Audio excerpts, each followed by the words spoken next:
දුවේ පුතේ අද අපි සාකච්ඡා කරමු වර්ණාවලි මානය කියන කොටස.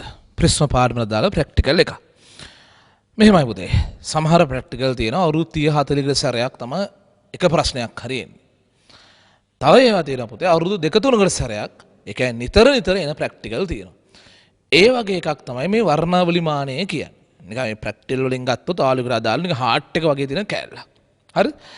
හරි මුලින්ම උඩි හැඳින්වීමක් කරලා ඉන්නම්කෝ වර්ණාවලිය මානය සම්බන්ධයෙන් රයිට් ළමයි මේ රූපය ගොල්ලෝ අඳින්න අවශ්‍ය නැහැ වර්ණාවලි මානය කියන එකේ තියෙනවා පුතේ පෘෂ්ඨ මේසය කියලා එකක් තියෙනවා හරි පෘෂ්ඨ මේසය ඕක කරකන්න පුළුවන් ඊට පස්සේ තව එනවා පුතේ මෙතන දුරේක්ෂය කියලා එකක් දුරේක්ෂය කියන එකත් හරවන්න පුළුවන්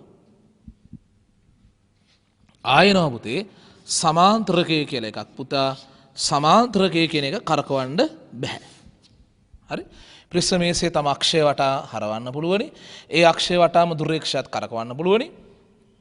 සමාන්තරකය එහෙම කරකවන්න බෑ. ඉතින් තුනම කරකවන්න තියෙන්න ඕනේ නෑනේ පුතේ. දෙකක් කරගන්න පුළුවන් නම් ඒවා ඕනෑ පිහිටුමකට ගෙනියන්න පුළුවන් අපිට. හරි. මට මේ රූපේ ඕනේ නෑ පුතේ. හරි? මේක දලව නිකන් තීරුම් කරන්න මම ඔක ඇන්දේ. හරි. මෙන්න මේ රූප සරහන් තමයි මට වැදගත් වෙන්නේ. හරි. උඩින් බැලුවා කියන්නේ ඕක දිහා. උඩින් බැලුවාම පුතේ පෘෂ්ඨ මේසය කියන එක මෙහෙම රවුමක් වගේ දාගමුකෝ. හරි? පෘෂ්ඨ මේසය කියන එක. රයිට්. මේ පෘෂ්ඨ මේසය කියන එකේ පුතේ ස්ක්‍රූ පැන තුනක් තියෙනවා. ඒවා තියෙන ආසන සමපාද ත්‍රිකෝණයක ශීර්ෂවල. අපි ABC කියන නම් කරමුකෝ. සම්පාද ත්‍රිකෝණයක ශීර්ෂ තුනේ තමයි ABC ඇන තුන තියෙන්නේ. ඔය ABC ඇන තුන පාවිච්චි කරන්නේ පුතේ මේ පෘෂ්ඨ මේසය ලෙවල් කරන්න. ඒ හැරුණාම මේක වටේට යනවා පුතේ ප්‍රධාන පරිමාණය කියලා එකක්. කෝණේ මනින ප්‍රධාන පරිමාණයක් යනවා. ඕක ගැන මම උගන්ලා දෙන මිනුම් උපකරණ පාඩම කාලේදී. අර වෘත්තාකාර වර්ණීය පරිමාණය කියලා මාතෘකාවක් දාලා කරලා ඇති ප්‍රධාන පරිමාණයක් තියෙනවා. ඒක යන වර්ණීය පරිමාණය කියලා එක්කුත් තියෙනවා. හරිද? දැන් සාමාන්‍යයෙන් ඕක මෙහෙමයි තියෙන්නේ. ප්‍රධාන පරිමාණය කියන එක පුතේ අංශක බිඳුවේ ඉඳලා අංශක 360 වෙනකන් එක වටයක් ලකුණු කරලා තියෙනවා. ඒතර බිඳුව සලකුණයි 360 සලකුණයි දෙකම එකයි. හරි? ඒක බෙදලා තියෙනවා අංශක භාගයෙන් භාගයට. බිඳුලා 360 වෙනකන් අංශක භාගේ කොටස් වලට බෙදලා තියෙනවා. ඒතර මේක තමයි මේන් ස්කේල් එකේ කොටසක විශාලත්වය. හරිද? වර්ණීය එක හදලා තියෙන්නේ පුතේ මේ වගේ කෑලි 29ක් අරගෙන ඒක කොටස් 30කට බෙදලා තියෙනවා. භාගයේ කෑලි 29ක් අරන් ඒක කොටස් 30කට බෙදලා. ඒතර එක වර්ණීය කොටසක විශාලත්වය වෙන්නේ අංශක 29 බෙදීම 60යි. එක වර්ණීය කොටසක විශාලත්වය. හරි? ඉතින් අපි දන්නවනේ පුතේ කොහොමත් මිනුම් උපකරණ පාඩමේ හැටියට ප්‍රධාන පරිමාණ කොටසක විශාලත්වයයි වර්ණීය පරිමාණයේ කොටසක විශාලත්වය අඩු කරාම තමයි කුඩා මිනුම කියන එක එන්නේ. දෙකෙන් එක හිතා ගන්න 60න් 30 කියලා. 60න් 30න් අඩු කරන්න ඕනේ 60න් 29. 30න් 29ක් අඩු කරාම ඉතුරු වෙන්නේ 1යි. 60න් 1යි. 60න් 1යි අංශක. තේරුණා නේද? දෙකෙන් එක කියන්නේ 60න් 30. එකෙන් අඩු කර 60න් 29ක්. 30න් 29ක් අඩු කර 1යි. 60න් 1යි අංශක. ඒ කියන්නේ කලා 1යි. කලා 1යි. කුඩාම මිනුම කලා 1යි. මේකේ තියෙන මේන් ස්කේල් එකයි වර්නියර් ස්කේල් එකයි පාවිච්චි කරලා පුතේ කලා එකකට නිවැරදිව කෝණ මනින්න පුළුවන්. අංශකෙන් 60න් පංගුවට නිවැරදිව. රයිට්. ඊළඟ දරුවනේ මේක කේන්ද්‍රය ඉලක්ක වෙලා තියෙනවා සමාන්තරකය සහ දුරේක්ෂය කියන දෙන්න. හරි. සමාන්තරකය කියන එකේ පුතේ ඉස්සරහින් එනවා අවර්ණක කාච පද්ධතියක්. අවර්ණක කාච පද්ධතිය කියන එක හිතන්න උත්තල කාචකුයි අවතල කාචකුයි කියලා. අපි කාච පාඩම තාම කරලා නැහැ ළඟදි කරනවා. ඒ කියන්නේ මේ අවර්ණක කාච කියන ඕවා හරහා ගියාට ආලෝකය විභේදනය වෙන්නේ එහෙම නැහැ. වර්ණ හතර කැඩෙන්නේ එහෙම නැහැ පුතේ. ඊළඟට මේ පැත්තේ එනවා පුතේ දික්සිදුරක් කියලා එකක්. දික්සිදුර මේ මොකද නම් කරන්නේ මේ සමාන්තරකය. හරි? මේ කවුද? ප්‍රිස්ම මේසය. හරි? ළමයි සමාන්තරකයේ මත දික්සිදුරක් කියලා එකක් තියෙනවා කිව්වා. ඒ කියන්නේ මෙහෙම බැලුවොත් දැන් මෙතන අපි සාමාන්‍යයෙන් කරන්නේ මෙතන තමයි ආලෝක ප්‍රභවයක් එහෙම තියන්නේ. S කියමු. ආලෝක ප්‍රභවයේ සෝස් එක S කියලා කියමුකෝ. එතකොට මේ දික්සිදුරෙන් තමයි ආලෝකය ඇතුල් වෙන්නේ. ඒතර මේ දික්සිදුර කියන එක නිකන් මෙහෙම හිතා ගන්නකො පුතේ. හරි මේ වගේ තියෙනවා මෙතන කවුළුවක් තියෙනවා කියලා හිතා ගන්න දොරක් වගේ හිතා ගන්නකො පුතේ අපිට මේ ඇනේ පාවිච්චි කරලා පුතේ දොර එහාට යවලා මෙහාට යවලා මේ සිදුරේ පල්ල අඩු වැඩි කරගන්න පුළුවන්. තේරෙනවනේ? මේකේ හැම එහා කරකලා පුතේ මේකේ හෙට මෙහෙට ගිරියලා පටු කරන්න පුළුවන් අපිට. පළල අඩු වැඩි කරගන්න පුළුවන්. හරි. එතකොට මෙයාගේ නම මොකද්ද? සමාන්තරකය. පොඩ්ඩක් මොකක් හරි තේරුම් ගන්න සමාන්තරකය. එයා මොකද කරන්නේ පුතේ? මේ ආලෝක ප්‍රභෙන් එන ආලෝකයේ දික්සිදුරින් ඇතුල් වෙනවනේ පුතා. හරි? මේ කාච වලින් කෙරෙන්න ඕනේ පුතේ. ඒ ආලෝකයේ සමාන්තර කර දීම. හරි? මෙහෙන් එන ආලෝකයේ අපසාරී ආලෝකයේ සමාන්තර කර දීම තමයි කාච දෙකෙන් කරන්නේ. තේරුණා? හරි. ඊට පස්සේ නිකන් හිතන්නකෝ මේකේ ප්‍රිස්මයක් තියලා තිබ්බා කියලා. ඒතර මේ ආලෝකයේ ප්‍රිස්මය හරහා වර්ධනය වෙලා එළියට එනවා නේද පුතා? අන්න එළියට එන ආලෝක නිරීක්ෂණය කරන් තමයි දුරේක්ෂය තියෙන්නේ. දුරේක්ෂයේ බටය පුතේ හරි බටේ අක්ෂය හරි යොමු වෙලා තියෙන්න ඕනේ පුතේ මෙන්න මේකට. මෙන්න මෙයාට. හරි? ඉලක්ක වෙලා තියෙන්න කේන්ද්‍රයට. දුරේක්ෂය කියන එක දරුවනේ මෙහෙන් විතරයි බලන්නේ. සාමාන්‍ය දුරේක්ෂයක් වේවා අනීක්ෂයක් වේවා ඇහැ තියෙන පැත්තේ කාචර කියනවා උපනෙත කියලා. අනිත් පැත්තේ කාචර කියනවා අවනිත කියලා. ඒව නම් දන්නවනේ. හරි? උපනෙත අවනෙත. මේක තිරය. මේක තිරයක්. තිරය දිහා මෙහෙන් බැලුවොත් පේන්නේ පුතේ මේ වගේ සිහින් රේඛා දෙක. හරස්කම් යුගලයක් ඕකේ පේනවා. හරි? ඔය වගේක් කියලා තියෙනවා කොයි කාලෙද පුතා? චලනික්ෂ පාඩමේදී. හරස්කම්බි යුගලය. මේ කවුද? දුරේක්ෂය. හරි? දුරේක්ෂය මේ හරස්කම්බි යුගලය. හරස්කම්බි යුගලය. right. තොර දරුවනේ මං කලින්ම කිව්වා නේද මේක හරවන්න පුළුවන් කිව්වා. දුරේක්ෂය හරවන්න පුළුවන් කිව්වා. එසේ දුරේක්ෂය හරවන මෙයා හරවන කෝණ මැනගන්න තමයි මෙන්න මේ මේන් ස්කේල් එකකුයි වර්නියර් ස්කේල් එකකුයි දීලා තියෙන්නේ. හරි. ඔක තමයි මූලික හැඳින්වීම. right? අපි ඔය ටික දාගෙන ඉඳිමු. හරි.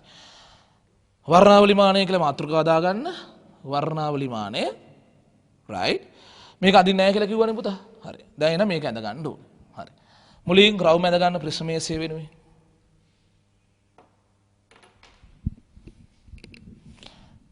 හරි. ඒක නම් ඉතින් කව කට්ටෙන් ඇඳත් කමන්නේ. ටිකක් හොඳට අදින්න එපේ. හරි. ඊට පස්සේ පුතේ ඒක ඇන තුනක් තියෙනවා පුතේ. ඇන තුන අඳ ගන්න. right. ළමයි ආසන සම්පාද ත්‍රිකෝණයක ශීර්ෂ තුනේ තියෙන්න ඕනේ. හරි. ඊට පස්සේ එක බටයක් අඳින පුතාලා බටේ අක්ෂය තියෙනවා නේද පුතා? කේන්ද්‍රෙට ලක් වෙලා තියෙන්න ඕනේ.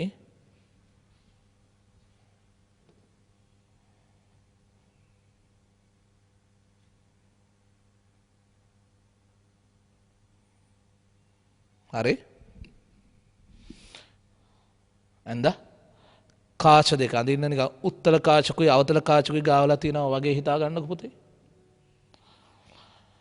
හරි. මෙතනින් තියෙනවා ආලෝක ප්‍රභවය. නම් කිරීම එකවර කරන් යන්නේ. හරි.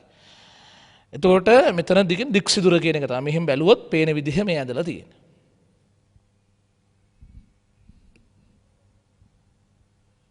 හරි. ඉලන්දුවේ ආය තව බටයක් අඳින්න ඕනේ දුරේක්ෂය. ඒකත් කේන්ද්‍රෙට ඉලක්ක වෙලායි තියෙන්නේ.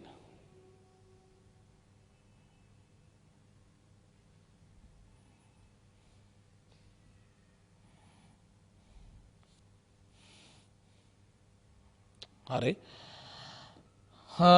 පුතේ උපනෙත අවනෙත නේද? හරි. තිරය මේ වගේ පේන්න ඕනේ හරස්කම්බි යුගලය. හරි. ඉර දෙකක් ගහගන්න. right. නම් කරමු දෙය නම් පුතේ. මැද එක නම් කරන්න රවුම. ප්‍රිස්ම මේසය. ඕක උඩ තමයි ප්‍රිස්මේ තියන්නේ. ප්‍රිස්ම මේසය. හරි. මෙයා නම් කරන්න පුතේ සමාන්තරකය. සමාන්තරකය. මේක රිතලයක් ගහලා නම් කරන්න පුතේ අවර්ණක කාච පද්ධතිය කියලා. මොකද්ද? අවර්ණක කාච පද්ධතිය. අවර්ණක කාච පද්ධතිය. මේක හෝ මේක හරි. මේක නම් කරන්න දික්සිදුර. දික්සිදුර. හරි. දුරේක්ෂය. හරි. මේ වචන වලට නුහුරුයි නම් කරගන්න ඕනේ. උපනෙත අවනෙත තිරය මේ මොකද්ද? හරස්කම්බි යුගලය. හරි රයිට්. හොඳයි. ඇඳලා ඉවරයි නේද? අපි දැන් මේ කතාව වෙච්ච විස්තර ටික පුතේ ලියාගෙන ඉදිමු. ලියන්න පුතේ. වර්ණාවලි මානයේ ප්‍රධාන කොටස් තුනකි. වර්ණාවලි මානයේ ප්‍රධාන කොටස් තුනකි. ලියන එක සමාන්තරකය. සමාන්තරකය ලියමු. දික්සිදුරකින් හා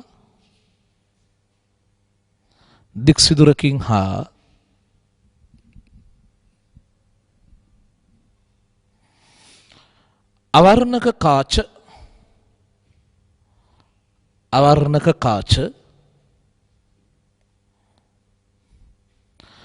පද්ධතියකින් සමන්විතය. අවර්ණක කාච පද්ධතියකින් සමන්විතය.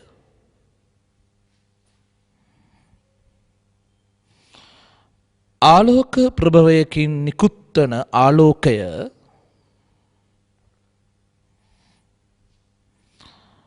ආලෝක ප්‍රභවයකින් නිකුත්වන ආලෝකය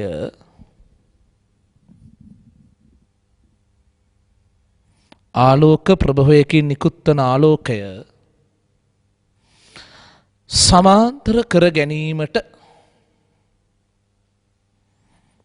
සමාන්තර කර ගැනීමට භාවිතා වේ. සමාන්තර කර ගැනීමට භාවිතා වේ.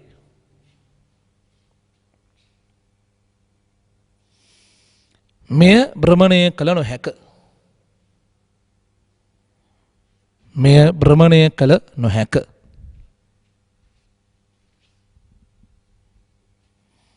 හරි. ලියන රුල කරලා පුතේ දෙවෙනි එක ප්‍රිස්ම මේසය.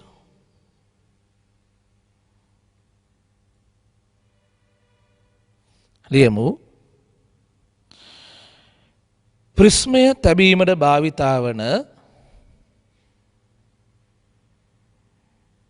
ප්‍රිස්මය තැබීමට භාවිතා වන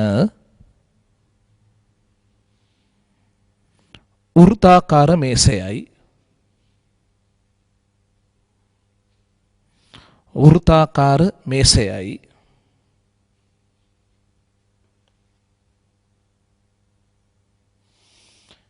මේස කේන්ද්‍රය හරහා යන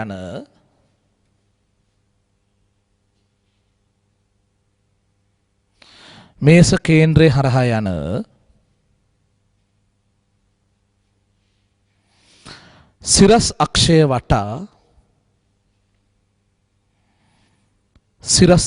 වටා මෙය භ්‍රමණය කළ හැක.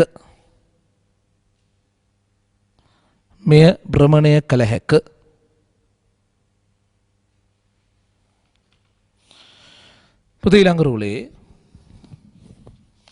ප්‍රධාන සාවර්ණීය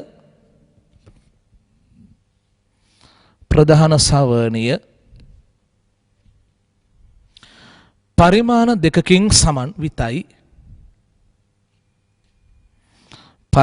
දෙකකින් සමන්විතයි. පුතේ ඇත්තම කිව්වොත් වර්ණීය පරිමාණ කැලි නම් දෙකක් තියෙනවා පුතේ. ඕකේ එකක් ගැන අපි දැනගෙන හිටියොත් ඇති. හරි.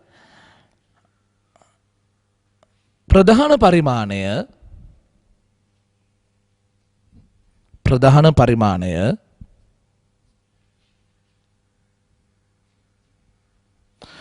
අංශක බිඳුවේ සිට අංශක 360 දක්වා අංශක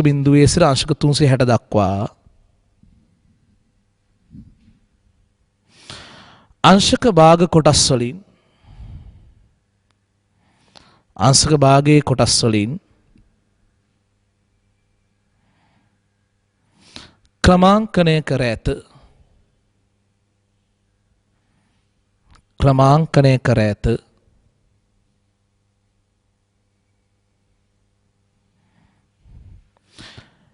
එවැනි කොටස් 29ක් එවැනි කොටස් 29ක්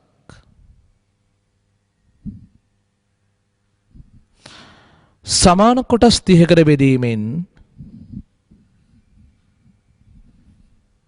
සමාන කොටස් 30කට බෙදීමෙන් වර්ණීය පරිමාණය සාදා ඇත. වර්ණීය පරිමාණය සාදා ඇත. හරි. ඊළඟ රුල් ලියන පුතේ. ඒ නිසා එක් වර්ණීය කොටසක විශාලත්වය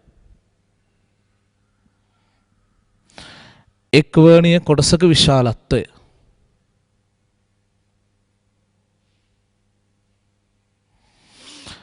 පුතා අංශක භාගය 29න් ගුණ කරලා 30න් බෙදන්න. අංශක භාගය 29න් ගුණ කරලා 30න් බෙදන්න. හරි. පුතා එතකොට 29 දෙකෙනුත් බෙදලා 30නුත් බෙදනවා වෙනකොට 60න් බෙදලා ලිව්වනම් හරිය නේද පුතේ? අංශක 29 බෙදීම 60යි.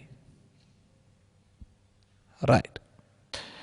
දැන් ලියන්න පුතේ නම් එම නිසා කුඩා මිනුම සමානයි right. ප්‍රධාන පරිමාණ කොටසක විශාලත්වයෙන් අඩු කරන්නට උනි වර්ණීය පරිමාණ කොටසක විශාලත්වය. අංශක භාගයෙන් අඩු කරන්න අංශක 29 බෙදීම 60ක්. අංශක භාගයෙන් අඩු කරන්න අංශක 29 බෙදීම 60ක්. right. දෙකෙන් එක කියන්නේ 60න් 30 නේද? ඕකෙන් අඩු කරන්න ඕනේ 60න් 29ක්. 30න් 29ක් අඩු කරා 1යි. අංශක 60න් 1යි. අංශකයකින් 60න් පංගුවක් කියන්නේ ඉතින් කලා 1යි. right. ඊළඟට යන පුතේ රුලක් ඇරලිවත් කමක් නැහැ පුතේ. ප්‍රිස්ම මේසය ලෙවල් කර ගැනීමට ප්‍රිස්ම මේසය ලෙවල් කර ගැනීමට symbol ABC symbol ABC ඉස්කුරු පැන තුනක් සපයා ඇත. ඉස්කුරු පැන තුනක් සපයා ඇත. පැහැදිලි? හරි. දැන් තුන්වෙනි එකනේ කොහොමත් රුලක් අරින්න බෑ පුතේ. දුරේක්ෂය. 3 දුරේක්ෂය. right. ලියා ගන්න පුතා. අවනත සහ උපනත නම් වූ අවනත හා උපනත නම් වූ උත්තල කාච යුගලයකින් හා උත්තල කාච යුගලයකින් උත්තල කාච යුගලයකින් හා හරස්කම්බි යුගලයක් සහිත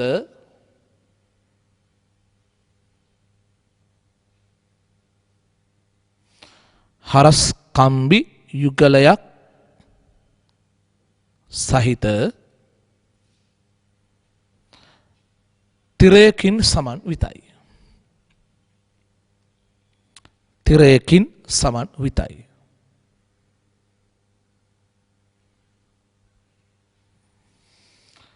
මේස කේන්ද්‍රය හරහා යන ප්‍රිස්ම මේස කේන්ද්‍රය හරහා යන ප්‍රිස්ම මේස කේන්ද්‍රය හරහා යන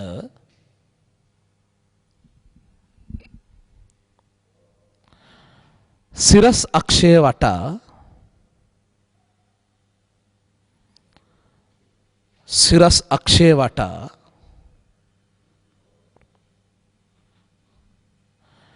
මෙය භ්‍රමණය කළ හැක.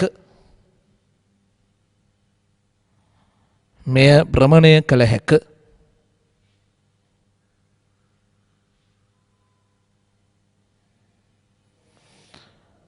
එසේ භ්‍රමණය කරන කෝණය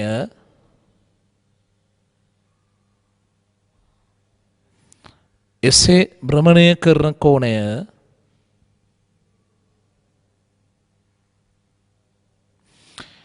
ඉහත M හා V පරිමාණ වලින් ඉහත M හා V පරිමාණ වලින් කියවා ගත හැක. M හා V පරිමාණ වලින් කියවා ගත හැක.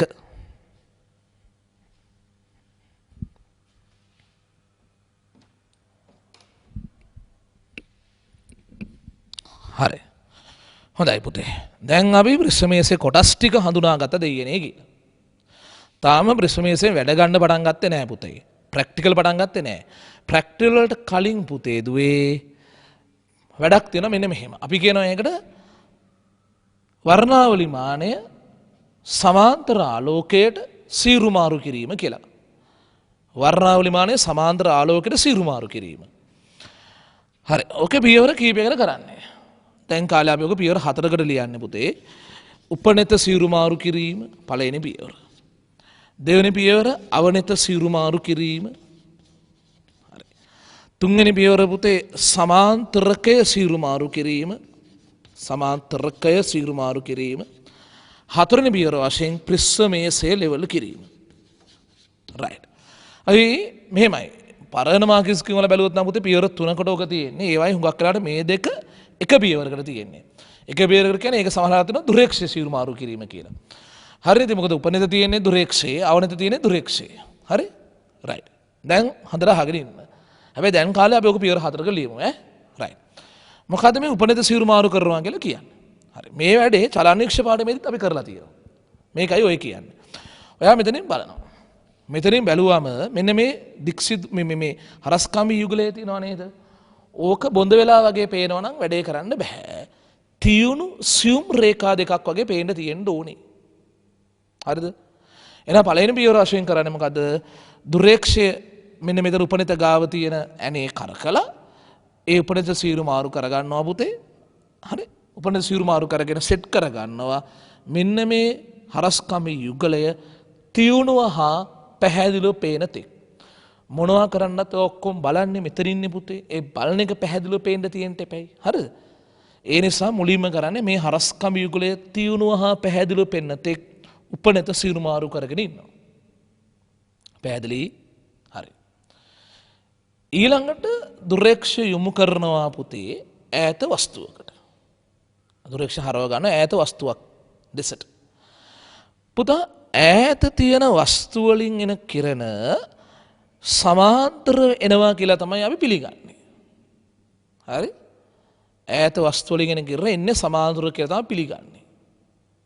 එතකොට ඇයි මේකේ මාතෘකා දාන්නේ මොකද්ද? වර්ණාවලි මානය සමාන්තර ආලෝකයට සීරු මාරු කිරීම කියලා. ඊළඟට මොකද කරන්නේ? ඒ ඈත වස්තු සමහර ගහක් වගේ මොකක් කර වෙන්න ඇති. හරි? ඒක පැහැදිලිව පේනකන් අවනිත සීරු මාරු කරනවා. හරි? මුලින්ම මොකද කරේ? උපනිත තුලින් බලලා හරස්කම්බි යුගලය තියුණුව හා පැහැදිලිව පෙන්නත් එක් උපනිත සීරු මාරු කරගෙන හිටියා.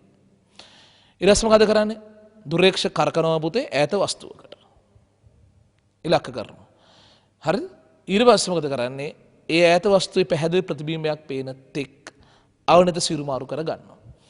දැන් එහෙම පේනවා පැහැදිලි ප්‍රතිබිම්බයක් පේනවා කියන එක තේරුම් පුතේ දුරේක්ෂය සූදානම් සමාන්තර ආලෝකේ බාර ගන්නට. අපි ඒකට කියන්නේ විවහාර කරන්නේ පුතේ දුරේක්ෂය සමාන්තර ආලෝකේ නාභිගත කරගන්න සූදානම් කියලා. රයිට්. ඒතර මෙහෙම සමාන්තර ආලෝකය ආවා කියන්නකෝ. එතකොට ඒක අපි ඇඳලා පෙන්නන්නේ සනේ මෙහෙම යනවා කියලා තමයි පෙන්නන්නේ. හරි ඇඳලා පෙන්නන විදිය. හරි.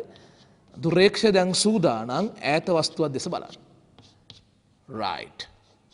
සමාන්තර ආලෝකේ බාර ගන්නට. හරි. ඊළඟ පියවර වශයෙන් කරනවා කියන්නේ මොකද්ද? මේකට වෙලාවට අපි දුරේක්ෂ සීරු මාරු කිරීම කියලාත් කියනවා. අපි එහෙම ලියමු මොකද දන්නවද? එතෙන් දුරේක්ෂ හරවන්න දෙපයි පුතා. ඈත වස්තුවක් අතට. හරි. ඊළඟට සමාන්තරක සීරු මාරු කරනවා. සමාන්තරක සීරු මාරු කරන්න මෙන්න මෙහෙම දෙයක් කරන්න ඕනේ. මේ දුරේක්ෂය තියෙනවා නේ පුතා. දුරේක්ෂ කරගන්න පුළුවන්, හරවන්න පුළුවන්. දුරේක්ෂවම හරවලා ගේන්න ඕනේ. මෙන්න මේ සමාන්තරයකට ඉලක්ක කරලා. දුරේක්ෂවම හරවලා මෙතෙන්ට ගන්නවා පුතා. සමාන්තරකය හා එකෙල්ලේ පිහිටන පරිදි. අපි කියනවා එතකොට දුරේක්ෂ කෙලින් බැලීමට සකස් කළා කියලා. හරි? කෙලින් බැලීමට සකස් කරලා තියෙනවා. මේ වෙලාවේ මේකට ප්‍රිස්මේ තියෙන්නේ එහෙම බෑ පුතේ. අරත් මන් දැන් ප්‍රිස්මයක් නැතුව ඇඳලා තියෙන්නේ. හරි. මෙහෙම බලනවා. බලලා දැන් මෙතනට මේක හරවලා පුතේ මෙතනින් බලනවා. හරි. උපනෙතෙන් බලනවා දික්සිදුර දිහා. පුතා දික්සිදුර පැහැදිලිව පේන්නේ නැති වෙයි. මොකද්ද අවුල? දික්සිදුර පැහැදිලිව පේන්නේ නැත්තම් මොකක්ද අවුල තියෙන්නේ? අපි දුරේක්ෂයේ රෙඩි කරේ ඈත වස්තුවක් දිහා බලලා එහෙම නැත්තම් සමාන්තර ආලෝකයේ බාර ගන්න යාව සූදානම් කරේ. එහෙනම් මේ වෙලාවේ දික්සිදුර පැහැදිලිව පේන්නේ නැති වෙන හේතුව මොකක් වෙන්නේ නැද්ද? මෙන්න මේ සමාන්තරකින් එළියට එන ආලෝකයේ සමාන්තර නැතුව ඇති. ඒතර එයාට ඒව හරියට නාභිගත කරගන්න බෑ. තේරෙනව නේද? එහෙනම් මොකද කරන්න ඕනේ පුතේ? දැන් ඔයා මේකේ දෙන කාච සෙට් එක දිනව නේද? කාච පද්ධතිය සීරු මාරු කරන්න. ඒ කාච පද්ධතිය සීරු මාරු කරන්න පුතේ අර දික්සිදුර පැහැදිලිව පේන පටන් ගන්නකම්. හරි? දැන් දික්සිදුර පැහැදිලිව පේන්න ගත්තා කියන එකේ තේරුම මොකක්ද තේරුම? ඒ කියන්නේ දැන් මේ දුරේක්ෂයෙන් එළියට එන ආලෝකයේ පුතේ දුරේක්ෂය නෙවෙයි සමාන්තරයෙන් එළියට එන ආලෝකයේ පුතේ සමාන්තර වෙලා එළියට එන්නේ. දැන් යාගේ අරමුණ ආලෝකයේ සමාන්තර කර දීමනේ. අන්න අපි දැන් තහවුරු වෙනවා පුතේ දික්සිදුරව පැහැදිලිව පේන එකෙන් මෙයාගේ එළියට එන ආලෝකය දැන් සමාන්තරයි කියලා. හරි. ඒතර පුතේ මේ රූප සරණ අපි කම්ප්ලීට් කරලා ඇඳලා පෙන්නනවා නම් පුතේ දැන් මෙහෙම මේක නම් සමාන්තරක ආවරණ කාච පද්ධතිය. හරි. ඒතර පුතේ මෙතන නම් අර කියන දික්සිදුර තිබ්බ තැන මෙතන නම් ආලෝක ප්‍රභාවයක් තිබ්බ තැන. හරි. ඔය කියන විදිහට පුතේ මෙහෙම එන ආලෝකයේ අපසාරී ආලෝකය පුතා හරි මේකෙන් එළියට එනවා ඇත්තේ මේ කියන විදිහට සමාන්තර වෙනවා. ඔහොම ඇවිල්ලා මෙතනින් සමාන්තර වෙලායි ඔය කියන විදිහට එළියට එන්නේ. රයිට්.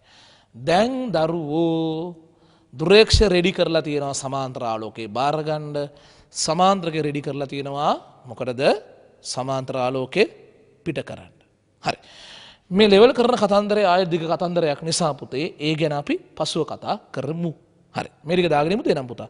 මාතෘකාව දාගන්න මෙහෙම. වර්ණාවලිමානය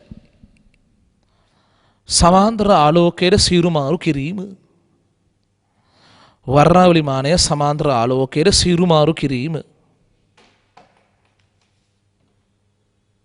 හරි. ලියන්න පුතේ පරීක්ෂණ සඳහා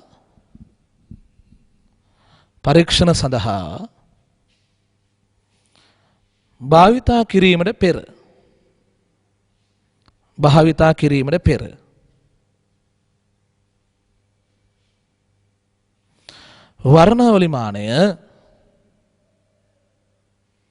වර්ණාවලිමානය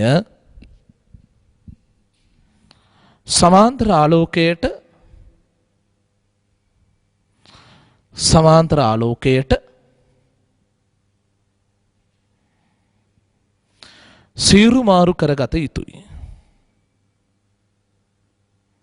සීරු මාරු කරගත යුතුයි.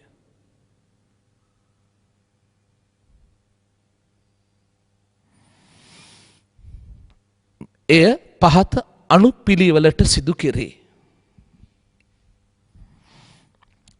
අනුපිළිවෙලට සිදු කෙරේ. හරි. ලියන්න පුතේ 1. උපනෙත සීරු මාරු කිරීම.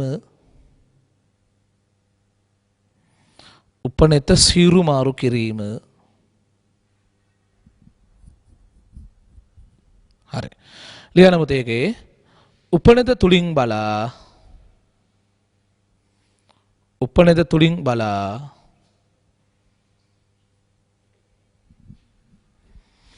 හරස්කඹ යුගලය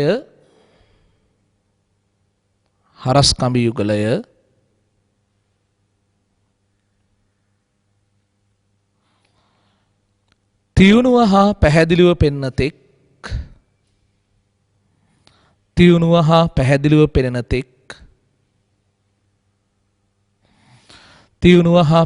පෙනෙන තෙක් උපනෙත සීරු මාරු කරන්න කළ යුතුයි. හරි. උපනෙත සීරු මාරු කරන්න. right.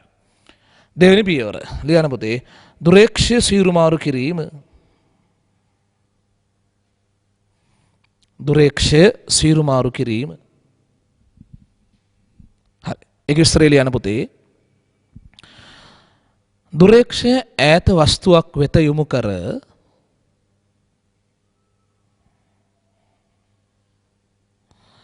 දුරේක්ෂය ඈත වස්තුවක් වෙත යොමු කර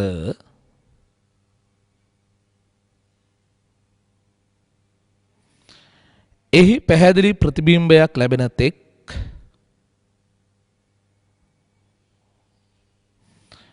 එහි පැහැදිලි ප්‍රතිබිම්බයක් ලැබෙන තෙක්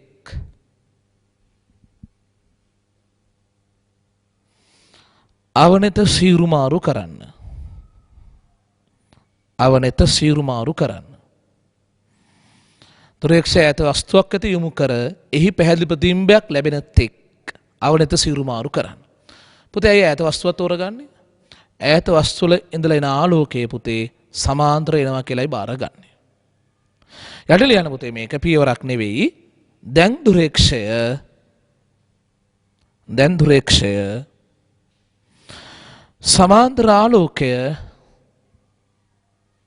සමාන්තර ආලෝකය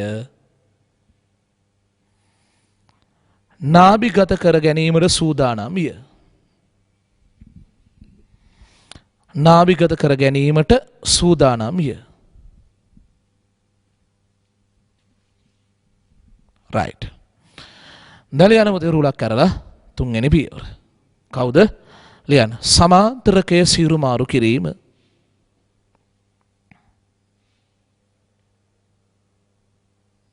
හරි. ලියන්න පුතේ. ප්‍රිස්ම මේසය මත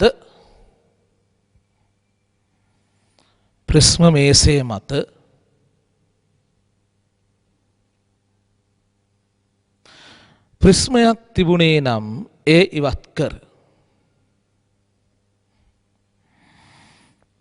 ප්‍රිස්මයක් තිබුණේ නම් ඒ ඉවත් කර.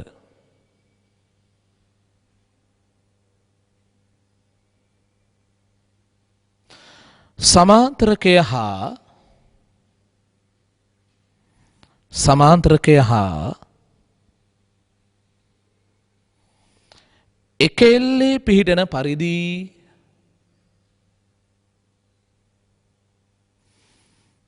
එක එල්ලේ පිහිටන පරිදි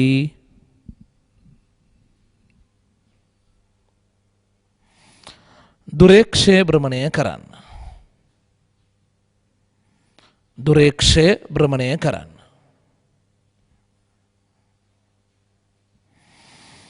වරණක් අසල යන පුතේ. මෙය කෙලින් බැලීමට සකස් කළ. මෙය කෙලින් බැලීමට සකස් කළ වර්ණාවලිමානය නම් වේ. කෙලින් බැලීමට සකස් කළ වර්ණාවලිමානය නම් වේ. රයිට්. දැන් යන පුතේ ඊළඟ රුලේ දුරේක්ෂය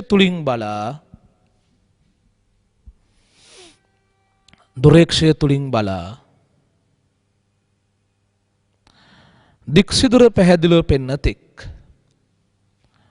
දික්සිදුර පැහැදිලිව පෙන්න තෙක්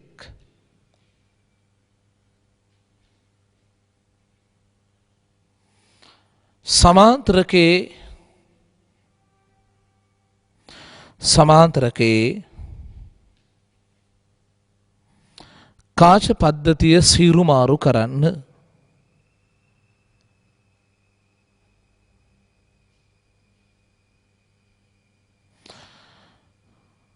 කාච පද්ධතිය සීරු මාරු කරන්න.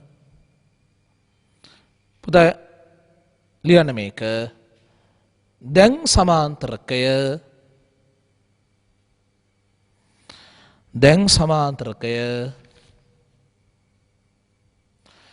දික්සිදුරින් ඇතුල් වන ආලෝකය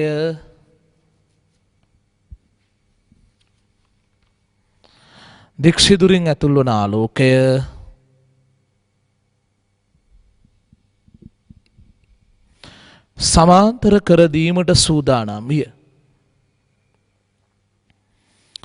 සමාන්තර කර දීමට සූදානම්ය.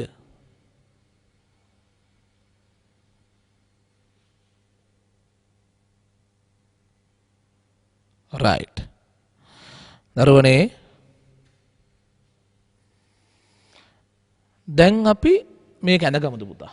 සමාන්තරකයෙන් පිට වෙන ආලෝකය සමාන්තරයි දුරේක්ෂේව නාභිගත කරලා ගන්නවා. right. ඇඳ ගන්න පුතේ රූප සරහන.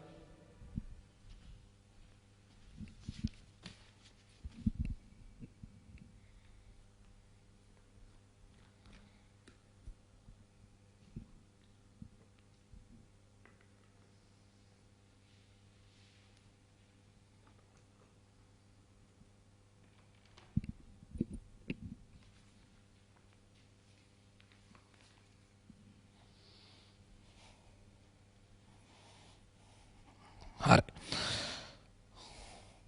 හරියට දැනගන්න පුතා S එකෙන් එන ආලෝකය මෙතනින් සමාන්තර වෙලා එළියට ආවිල්ලා ඒව නාභිගත වෙලා එන විදිහ ඇඳලා පෙන්නන්න. හරි. දුවේ පුතේ. හරි. දැන් තව එක පියවරක් තියෙනවා. මෙන්න මේක. ප්‍රිස්ම මේස ලෙවල් කරන සීන් එක. ඒකලත් පුතේ ලොකු විස්තරයක් තියෙනවා. හරි. මෙහෙමයි ලෙවල් කරන්නේ. පුතා ප්‍රිස්ම මේසේ මේ වගේ මම ඇඳ ගන්නම්කෝ පුතේ. right. ඔන්න ප්‍රිස්ම මේසේ තියෙනවා. ප්‍රිස්ම මේසේ කේන්ද්‍රය මේ හරිය තියෙනවා කියන්නකෝ. මේසේ කේන්ද්‍රය මේ හරිය තියෙනවා නම් පුතේ දැන් ඔයා මේ කුඩින් ගිහලා ප්‍රිස්මේ තියන්න ඕනේ. ප්‍රිස්මේ තියනවා කියන්නේ හැබැයි නිකන් කොල්ලෝ හිතන්නේ කොහොමද ප්‍රිස්මේ තියන්න කියලා. මං කියව ගමන් හිතන්නේ කොහොමද? ප්‍රිස්ම කියලා මෙහෙම මැද තියමු. ප්‍රිස්මේ මැද වෘත්තේ මැදට සෙට් වෙන තියමු කියලානේ. අනේ නෑ. ප්‍රිස්මේ තියෙන්න ඕනේ පුතේ විශේෂ කරු දෙකක් තියෙනවා. ප්‍රිස්ම ශීර්ෂය තියෙනවා නේද පුතේ? ප්‍රිස්ම ශීර්ෂය මේස කේන්ද්‍රයට වඩා ටිකක් උඩට වෙන්න තියෙන්න ඕනේ.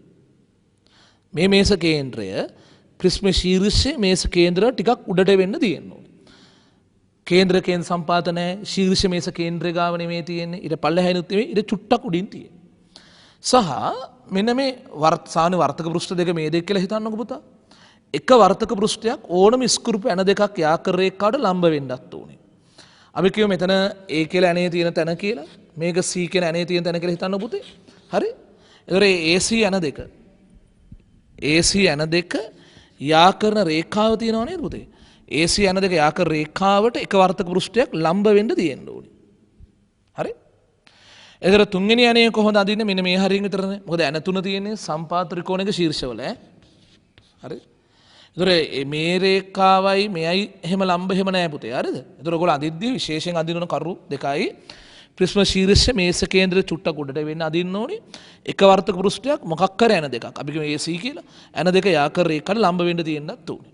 හරි. දැන් ඔහොම තිබ්බා කියන්නකෝ පුතේ. ඊට පස්සේ මොකද කරන්නේ පුතේ? ඔයා මේක කරකනවා. මේක කරකලා ගන්නවා පුතේ. මෙන්න මේ ප්‍රිස්ම ශීර්ෂය තියෙනවා නේද? ඒක සමාන්තරයකට ඉලක්ක වෙන්න ඕනේ. දැන් මේක ඔහොම කරකලා මෙවලන්න පුතේ. ඔහොම කරකලා මෙහෙම හරවලා ගන්න ඕනේ ප්‍රිස්ම ශීර්ෂය. ප්‍රිස්ම ශීර්ෂය සමාන්තරයකට මුහුණලා එන්න. පුතේ මට දැන් ඌක මකලා ආයෙක අඳින්න මම මෙහෙම කපටි වැඩක් කරන්නම් පුතේ. දැන් එහෙම හැරෙව්වා කියලා හිතාගමු. හරි? හරවලා දැන් සමාන්තරක මෙතන තියෙන කියලා වගේ මම පෙන්නන්නම් පුතා මම. සමාන්තරක මෙහෙම තියෙන්නේ. මෙතන. සමාන්තරකය. දැන් මෙහෙම තියාගත්ත එකේ වාසිය මොකද්ද? දැන් ඒතර සමාන්තරකයෙන් එන ආලෝකයේ පුතේ මෙහෙම ඇවිල්ලා වදිනවනේ ප්‍රිස්මයට. අපි කතා කරන්නේ මේකේ මේ ප්‍රිස්ම අස්සට යන 95ක ආලෝක ප්‍රමාණය ගැන නෙවෙයි. අපි කතා කරන්නේ මෙතනද ආංශික පරාවර්තනය වෙන 105 ගැන. හරි? ආංශික පරාවර්තනය වෙන 105. හරිද? අර 95 මං ඇදගන්නෙම නෑ. හොඳේ? දැන් මෙතනින් පරාවර්තන වෙනවා 105ක්. මෙතනින් පරාවර්තන වෙනවා 105. right. පුතේ. දැන් ඊළඟට මොකද කරන්න ඕනේ පුතේ? ඔයා දුරේක්ෂය අරගෙන ආවිලා මෙතනට ගෙනල්ලා බලනවා.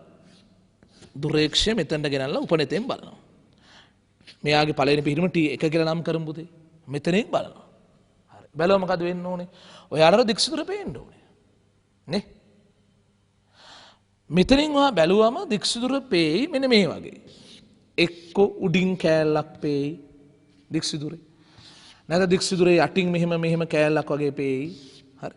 නැත්නම් දික්සුදුරේ මෙහෙම ඇලයට පේයි. හරි. ඔය ඇයි දන්නවද පුතේ ඔහොම වෙන්නේ? ප්‍රිස්මේසේ ලෙවල් නැහැ. ප්‍රිස්මේසේ ලෙවල් නැති නිසා මොකද වෙන්නේ පුතේ? හරි ඒක උඩ ප්‍රිස්ම දීම ඒකත් ඇදයි. වර්තක පෘෂ්ඨ එහෙම ඇදයි.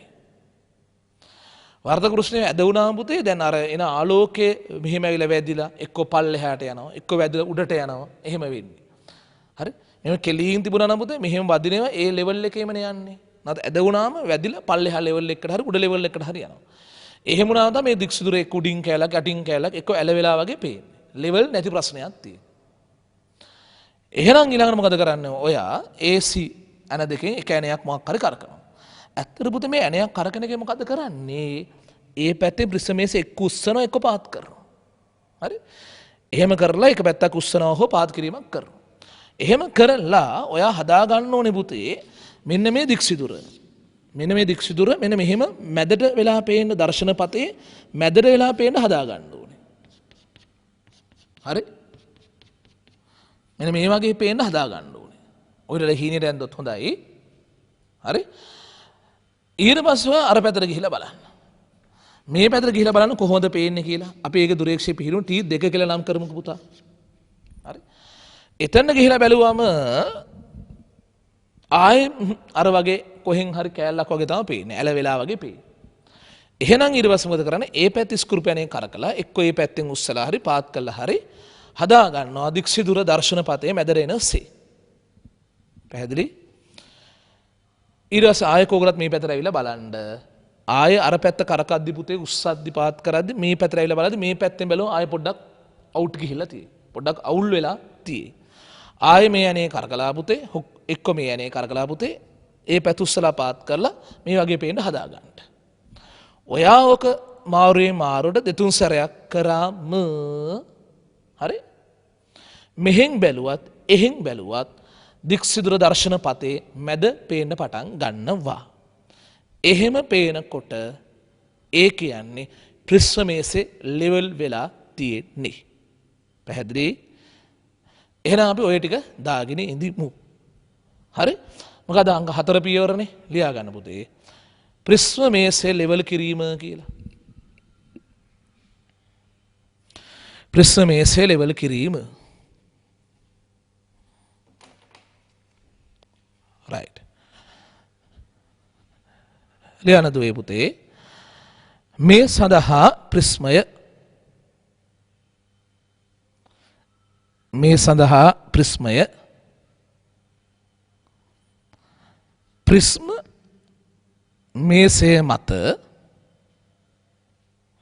ප්‍රිස්ම මේසේ මත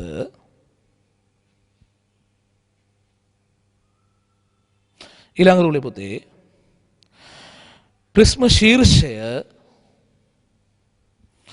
ප්‍රිස්ම ශීර්ෂය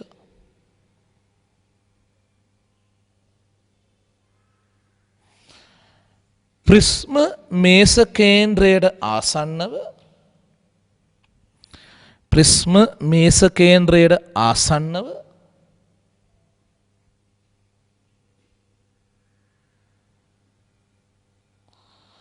මදක් සමාන්තරකයේ දෙසට ලංව නැත්නම් මදක් ඉහළින් කිව්වත් කමක් නැහැ පුතේ. මදක් ඉහළින් කියලා කිව්වොත් හරි? මදක් ඉහළින් නැත්නම් සමාන්තරක දෙසට ලංව ඊළඟ රුලේ එක් වර්තක පෘෂ්ඨයක්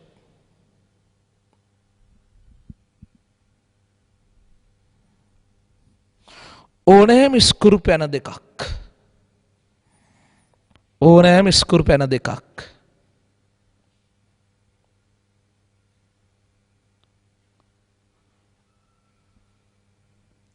යාකරන රේඛාවට ලම්බව තැබිය යුතුයි. right. පුතේ අපි එක්ක ඇඳලෙමුද දැන්? මේක ඇඳ ගන්න ඕනේ. හරි? right. කට්ටිය ලෑස්ති වෙන පුතේ. රවුම ඇඳ ගන්න.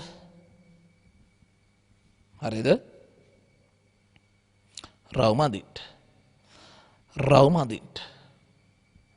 ඇඳලා ඉවරයි. රවුමේ කේන්ද්‍ර වෙනුවෙන් තිතක් තියා ගන්නකෝ. හරි. දැන් ඔයා ප්‍රිස්මේ අඳින්න ඕනේ ප්‍රිස්ම ශීර්ෂ මේස කේන්ද්‍ර චුට්ටක් උඩින් තියෙන. හරි ඇඳ right දැන් හඟවන්න පුතේ මෙන්න මේ පෘෂ්ඨය මේ ස්කුරුපු ඇන දෙක යා කරන රේඛාවට ලම්බයි කියලා AC කියලා ඇන දෙකක් අඳින්න ඒ දෙක යා කරන රේඛාව මෙන්න මේ පෘෂ්ඨයට ලම්බ වෙන්න ඕනේ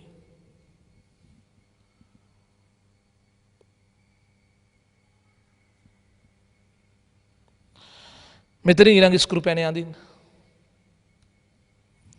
ABC කියලා ස්ක්‍රූ පැන තුන අඳින්න right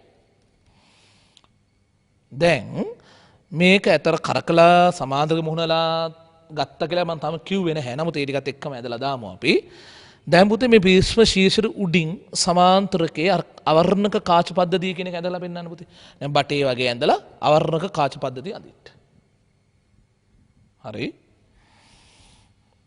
දැන් ඔහොම තියාගත්ත එක වාසිය මොකද්ද? ඒතොර මෙන්න මේ කිරණ පුතේ මේ මුහුණත් දෙකට ඇවිල්ලා මෙහෙම වදිනවා. සම්මිතිකව වදිනවා. පෙන්වන සම්මිතිකව වදින බව. right දෙපැත්තෙන් වදිනවා. දැන් ආංශික පරාවර්තනය වෙන්නේ මෙන්න මේ බලන්න මෙහෙම තියාගත්ත එක වාසිය.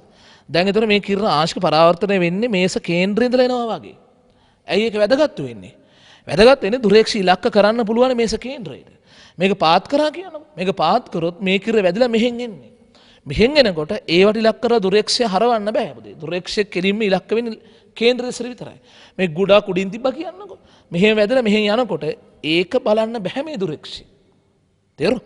දුරේක්ෂය මෙම හරවන්න පුළුවන් කේන්ද්‍ර ඉලක්ක කරලා. දැන් මේක නේද තිබ්බම් පුතේ මේක පරාවර්තන ලනවා අදිනකොට පුතේ ඔයා හංගවන්නේ ඒක නිකන් කේන්ද්‍රේ ඉඳලා එනවා වගේ පේන්නේ කියලා. හරි? එන්ද? right එන්ද?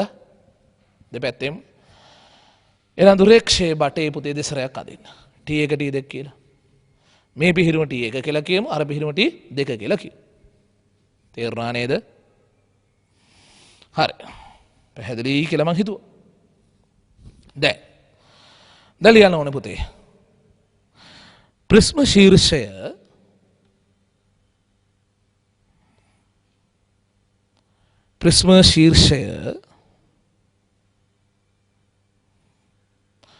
සමාන්තරකයට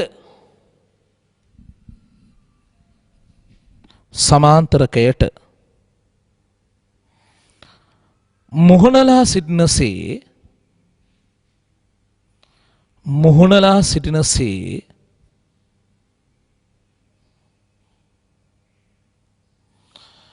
ප්‍රිස්ම මේසේ භ්‍රමණය කරන්න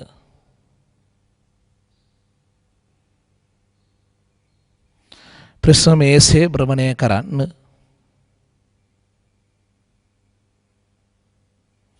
වරණක් අස්සල යන පුතේ එවිට සමාන්තරකයෙන් පැමිණෙන ආලෝකය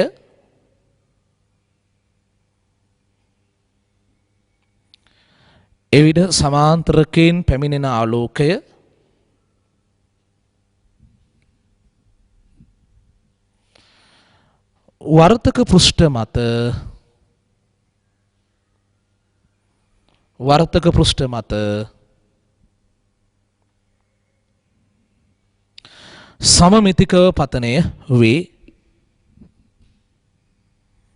සමමිතිකව පතනය වේ.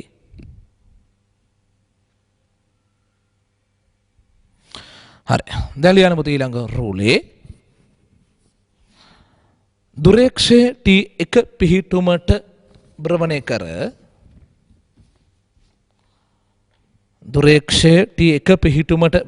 කර ඒ තුලින් බලා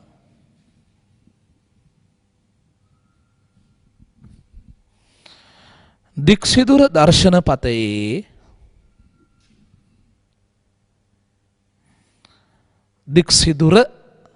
දර්ශන පතයේ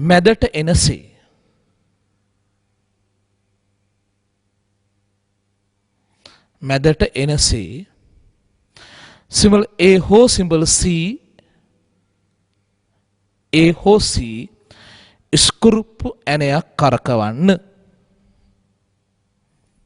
ස්කුරුප්පු ඇණයක් කරකවන්න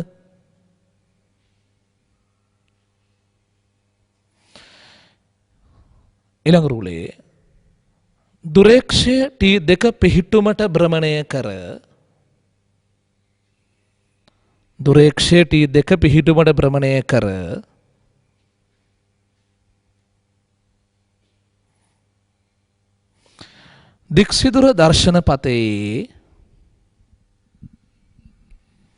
දික්සිදුර දර්ශන පතේ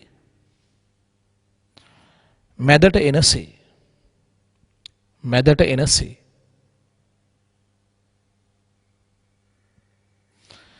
සිඹල් B ස්කුරුප්පු ඇණය කරකවන්න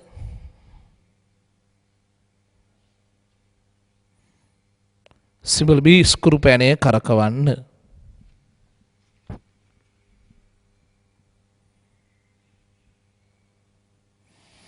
ඊළඟ රුලේ මෙම පියවර දෙක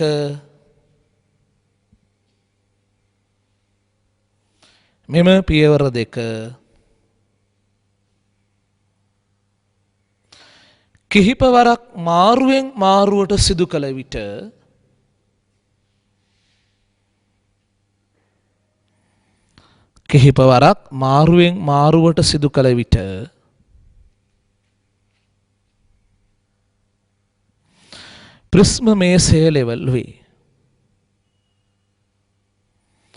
ප්‍රිස්ම මේසය ලෙවල් වේ.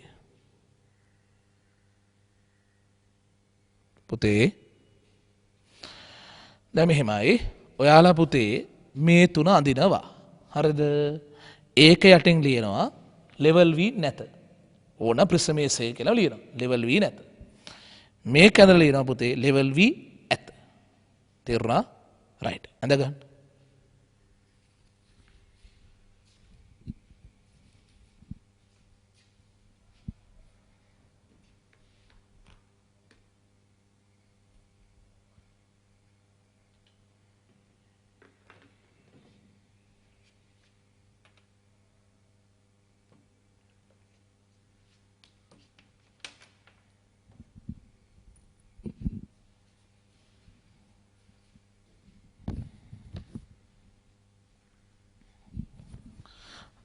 හරි පුතේ දැන් දාන මාතෘකාව පුතේ හරි දැන් දෙයනේ කියලා ප්‍රශ්න නැත වර්ණාවලි මානේ පුතේ සමාන්තර ආලෝක සිරු මාරු කරලා ප්‍රශ්න මේස ලෙවල් කරලා ඔක්කොම රෙඩි කරලා තියෙනවා දැන් දෙයනේ කියලා ප්‍රැක්ටිකල් පටන් ගන්න පුළුවන් හරි ඒ වර්ණාවලි මානේ යෙදී ප්‍රැක්ටිකල් ඔක්කොම පහක් තියෙනවා බය වෙන්න එපා පහක් තියෙනවා කිව්වට පුතේ ඇත්ත නිකන් සඵල වශයෙන් තියෙන දෙකක් විතර වගේ තමයි හරි දාගන්න එන මාතෘකාවක් වර්ණාවලි මානේ යෙදීම් කියලා වර්ණාවලි මානේ යෙදීම. 1. ශුද්ධ වර්ණාවලියක් ලබා ගැනීම කියලා කියන්නකෝ. ශුද්ධ වර්ණාවලියක් ලබා ගැනීම. හරි. ශුද්ධ වර්ණාවලියක් ලබා ගැනීම. රයිට්. ඔක මෙහෙම බලා ගන්න පුතේ මේ. පුතේ මේ දික්සිදුර පුළුවන් තරම් පටු කරලා සකස් කරගන්න. හරි? මේක පුළුවන් තරම් පටු වෙන්න සකස් කරගන්න. ඒ කියන්නේ ආලෝක හදන්න පුළුවන් තරම් හීනි වෙන්න ඕනේ. මෙතන සුදු ආලෝක ප්‍රභාවයක් තියෙනවා. සුදු ආලෝක ප්‍රභාවයක්. රයිට්. දැන් ඊට පස්සේ සමාන්තරකින් ඔය එන ආලෝක කිරණය දැන් ප්‍රිස්ම මේසෙ උඩ ප්‍රිස්මේ තියලා තියෙන්නේ. අනේ පුතේ මං මේසය සමාන්තරකේ මොකවත් අඳින්නේ නැහැ. හරි? ප්‍රිස්ම මේසෙ උඩ ප්‍රිස්මේ තියලා තියෙනවා පුතේ. සමාන්තරකින් එන සුදු ආලෝකයේ පුතේ රයිට්. ඔබ හොඳටම දන්නවා තියරි කැලේදී කරා අපකිරණය වර්ණ හතට බෙදෙනවා. සුදු ආලෝකයේ කිරණය පුතේ මෙතෙන්දි වර්ණ හතට බෙදෙනවා. හරි? තොර පුතේ ඕකේ වැඩිම අපගමනයක් වෙන එක දම් පාට එක මේක රතු පාට එක නේ අඩුවෙන් අපගමනය වෙන්නේ මතකයි නේ පුතේ තියරි ටික හරි එතකොට මේක අපි දුරේක්ෂණ නිරීක්ෂණය කරමු හරි සමාන්තරගෙන ආලෝකය ප්‍රිස්ම මේසයේ උඩ තියෙන ප්‍රිස්ම හරහා ගිහිල්ලා අපකිරණය වෙලා එළියට එනකොට ඒක දුරේක්ෂණ නිරීක්ෂණය කරන්න නිරීක්ෂණය කරාම පුතේ ඔයාලට දික්සිදුරු හතක් වර්ණ හතක දික්සිදුරු හතක් පේන්න ඕනේ හරිද එතකොට මෙන්න මේ වගේ කියමුකෝ අපි හරි ඒක තමයි සුද්ධ වර්ණාවලියක් කියලා කියන්නේ හරි දික්සිදුරු හත මෙහෙම සීනයක් තියෙනවා පුතේ දැන් හරි දැන් පුතේ 1 2 3 4 5 6 7 හරිනේ මෙහෙම බලනවා කිව්වම එක පාරම වටෙන සිතුවිල්ල මේක ධම් එක මේක රතු එක කියලා නේද පුතේ මම මේ දීලා තියෙන රූප සරහනත් එක්කලා මෙහෙමයි අපි කාච පාඩම කරන ඊළඟට කාච පාඩමේ දිගුවක්නේ ඇස මිනිස් ඇස දුරේක්ෂ අනීක්ෂය ඒව ඉගෙන ගද්දි තේරුම් ගන්නවා අපි ආලෝකය මේ දුරේක්ෂයකින් බලනකොට පුතේ අනික්ෂයෙන් බලනකොට පුතේ ඒක අපවර්තනයලා පේන්නේ. අපවර්තනයක් කරන එක තේරුම් කරන්න කාච පාඩමේදී. එතකොට ඇත්තටම කියනවනේ මේක රතු පාට එක වෙන්න ඕනේ මේක දම් පාට එක වෙන්න ඕනේ. හරි. ඒක මහ ලොකුවට හිතන්න ඕනේ නෑ පුතේ ඈ. රයිට්. දාගමුකේ නම් පුතේ මෙහෙම. දික්සිදුර පටුවනසේ සකසා. දික්සිදුර පටුවනසේ සකසා. එස් ලෙස සුදු ආලෝක ප්‍රභවයක් තබන්න. එස් ලෙස සුදු ආලෝක ප්‍රභවයක් තබන්න. සුදු ආලෝක ප්‍රභවයක් තබන්න.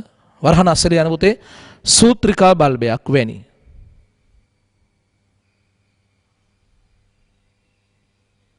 සූත්‍රිකා බල්බයක් වැනි. ප්‍රිස්සේ මේසේ මත තැබූ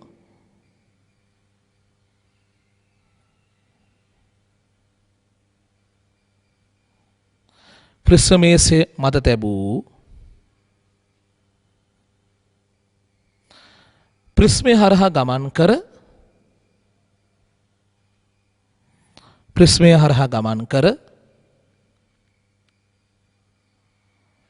නිර්ගමනය වන ආලෝකය නිර්ගමනය වන ආලෝකය දුරේක්ෂයෙන් නිරීක්ෂණය කරන්න. දුරේක්ෂයෙන් නිරීක්ෂණය කරන්න. දුරේක්ෂයෙන් නිරීක්ෂණය කරන්න. රයිට්. පුතේ මාතෘකාව දැම්ම නේද? එක යෙදීම් වල පළවෙනි එක ශුද්ධ වර්ණාවලියක් ලබා ගැනීම කියලා පුතේ. දැන් විස්තරය ලියලා තියෙන පුතේ. සමාන්තරක ඇන්දේ නැහැ, දුරේක්ෂ ඇන්දේ නැහැ, ප්‍රිසමේස ඇන්දේ නෑ පුතා. ඔයා මේ ප්‍රිස්ම හරහා ආලෝකය අපකිරණය වෙන එක ඇඳලා පුතේ දික් සිදුරු 7ක් පේනවා කියලා පෙන්න. රයිට්. ඇඳ ගන්න ඔය චිත්‍රය පුතේ.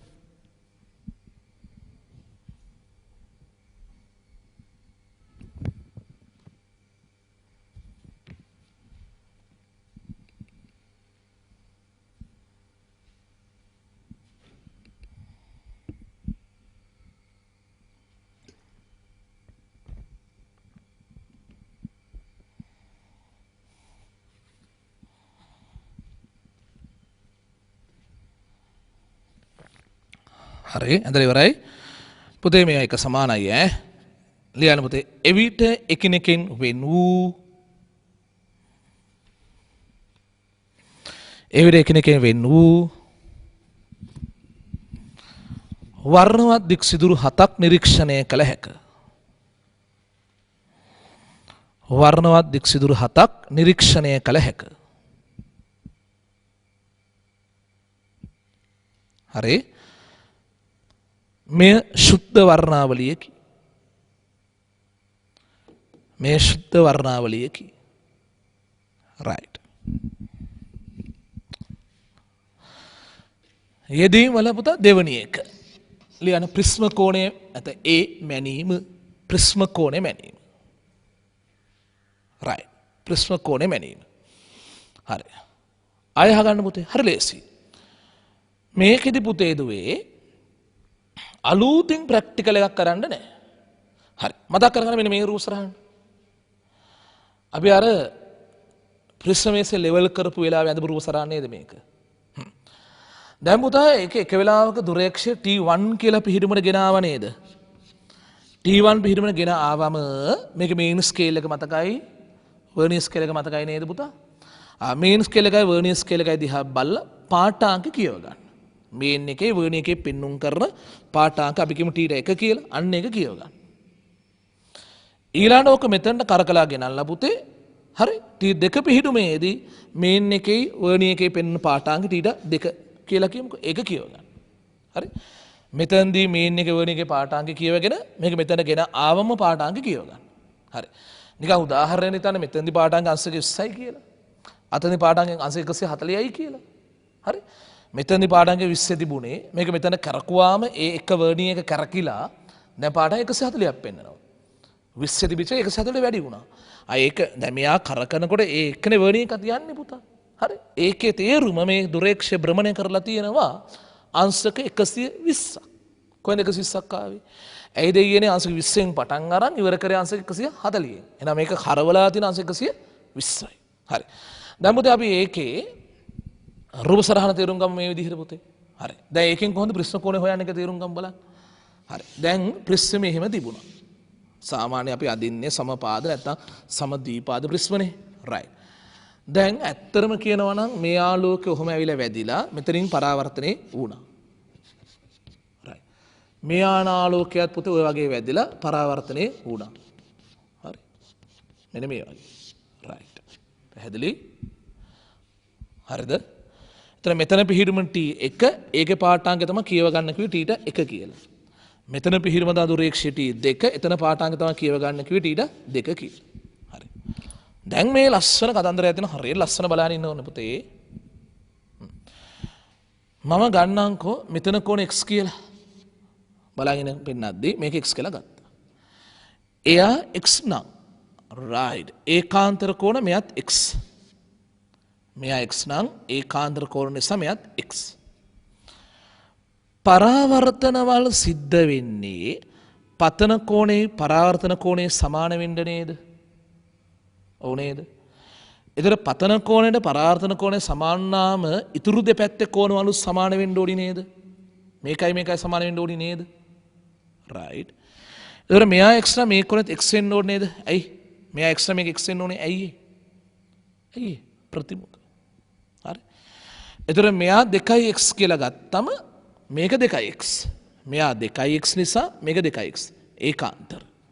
නැත්නම් මෙහෙම ගන්නත් පුළුවන්. ත්‍රිකෝණයක පාදයක් දික් කරාම සෑදෙන බාහිර කෝණේ තියෙනවා නේද? එයා අභ්‍යන්තර සම්මුඛ කෝණ දෙක එකතුවට සමානයි කියලා ගත්තොත් ඒත් මේක 2x. හරිද? ඒ පැත්තට තේරුම් කරපු එකම මෙතනත් වළංගුයිනේ. මේක x කියලා ගත්තම එන මේ කැලලත් 2x. තේරෙනවා? right.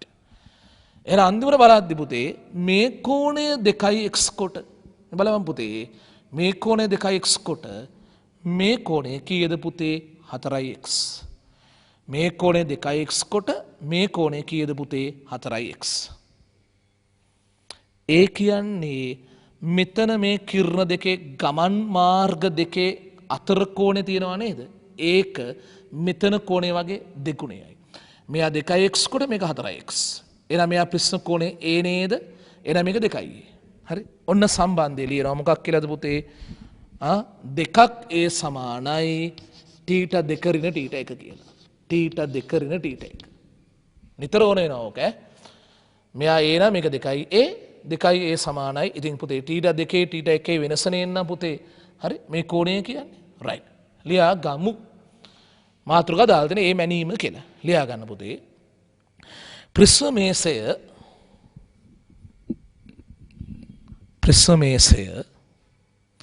ලෙවල් කරන අවස්ථාවේදී දුරේක්ෂයේ T1 හා T2 දුරේක්ෂයේ T1 හා T2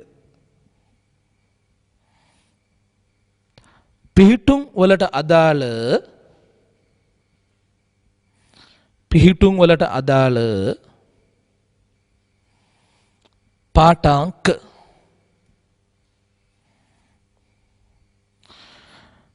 θ1 හා θ2 කියවා ගත යුතුයි. θ1 හා θ2 කියවා ගත යුතුයි. තේරුණා? θ1 හා θ2 කියවා ගත යුතුයි. දුවේ පුතේ. right. දැන් අහගන්නකෝ මං ඇදලා දුන්න විදිහ මතකයිනේ. මේක නීට් එකට ඇඳලා. හරිද? නීට් එකට ඇඳලා පුතේ මෙන්න මේ සම්බන්ධය ලියලා තියාගන්න. දෙකක් A සමාන θ 2 ඍණ θ 1 කියන එක.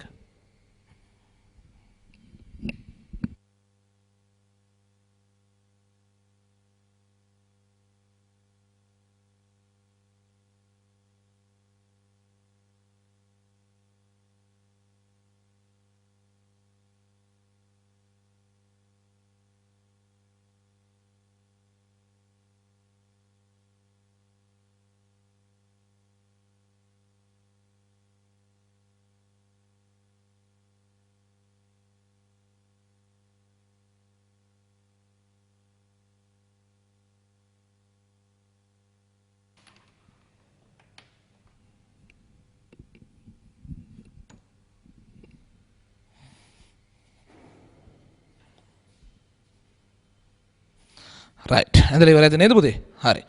දැන් පොඩි උදාහරණ දෙකක් විතර අපි කරමු ඈ. හරි. කමන්නේ ප්‍රැක්ටිකල් නෝට් එකේ ප්‍රශ්නයක් දෙකක් වගේ ලියා අතර කමන්නේ පුතේ.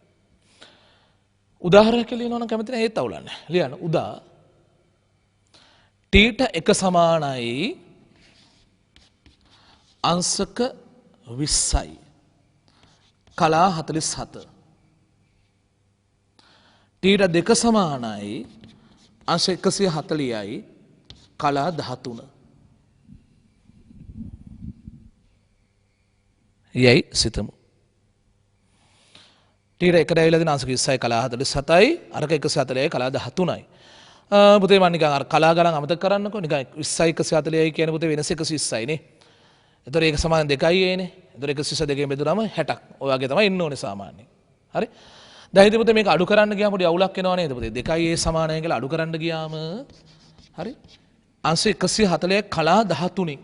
අංශ 140යි කලා 13යි. අඩු කරන්න ඕනේ කාවද පුතේ? අංශක 20යි කලා 47ක්.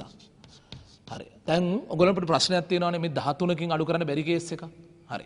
එක දවසකුත් මම මේ වගේ කරා. ඒ නිසා පුතේ මම අද ඉක්මනට කියන්නේ. කොහොමද හිතාගන්නේ එතකොට මේක?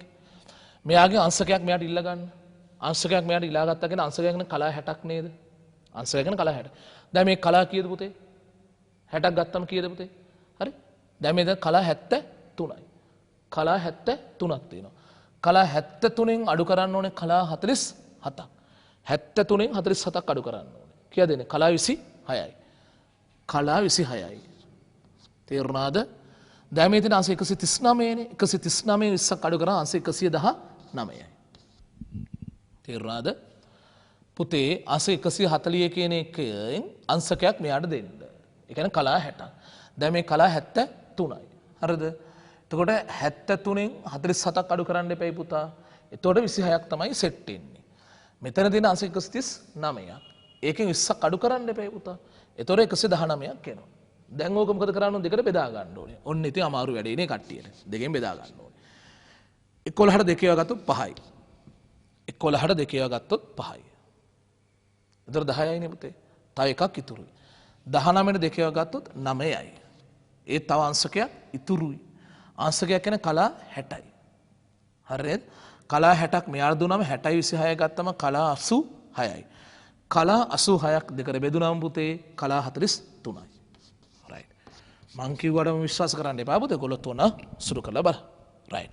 ප්‍රශ්න කෝණේ අංශක 59යි කලා 43යි කියලා. ඔව් සාමාන්‍ය අංශක 60ක් වගේ තමයි එන්නේ ගොඩාක් වෙලාවට. රයිට්. හදාගත්තන හරිනේ පුතේ නා. දෙකක් ඒ සමානයි අංශ 140යි කලා 13න් අංශක 20යි කලා 47ක් අඩු කරලා දාන්න. තේරුණා? හරි. පැහැදිලි? හොඳයි. තව උදාහරණයක් කරමු. හරි. දැන් ඔයගොල්ලෝ කල්පනා කරේ සර් සාමාන්‍ය එක වගේ උදාහරණ දෙකක් කරන්නේ නැහැ නේ කියලා. හරි. අද කරනවා. ලියා ගන්න පුතේ මෙහෙම. t ට 1 සමානයි අංශක 40යි කලා 14යි. අංශක 40යි කලා 14යි. t ට 2 සමානයි අංශක 280යි කලා 36යි. හරි.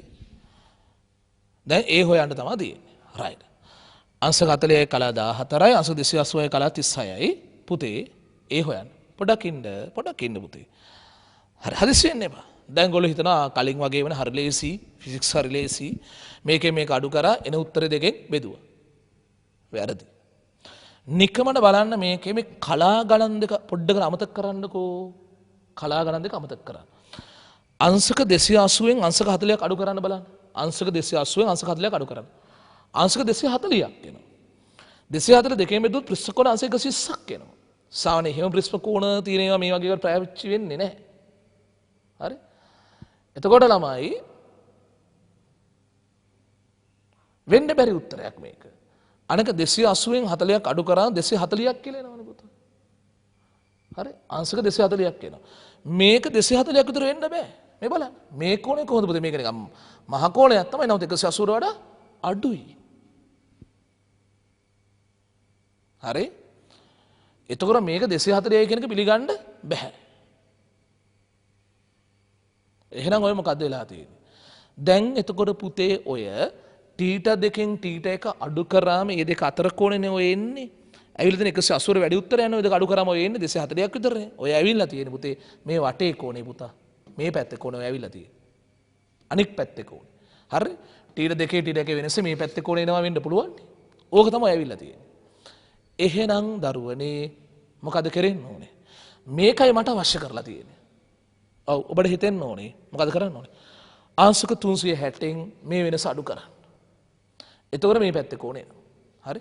එහෙනම් මේ වගේ ගානක් අපි ලියා ගන්න පුතේ දුවේ. හරි?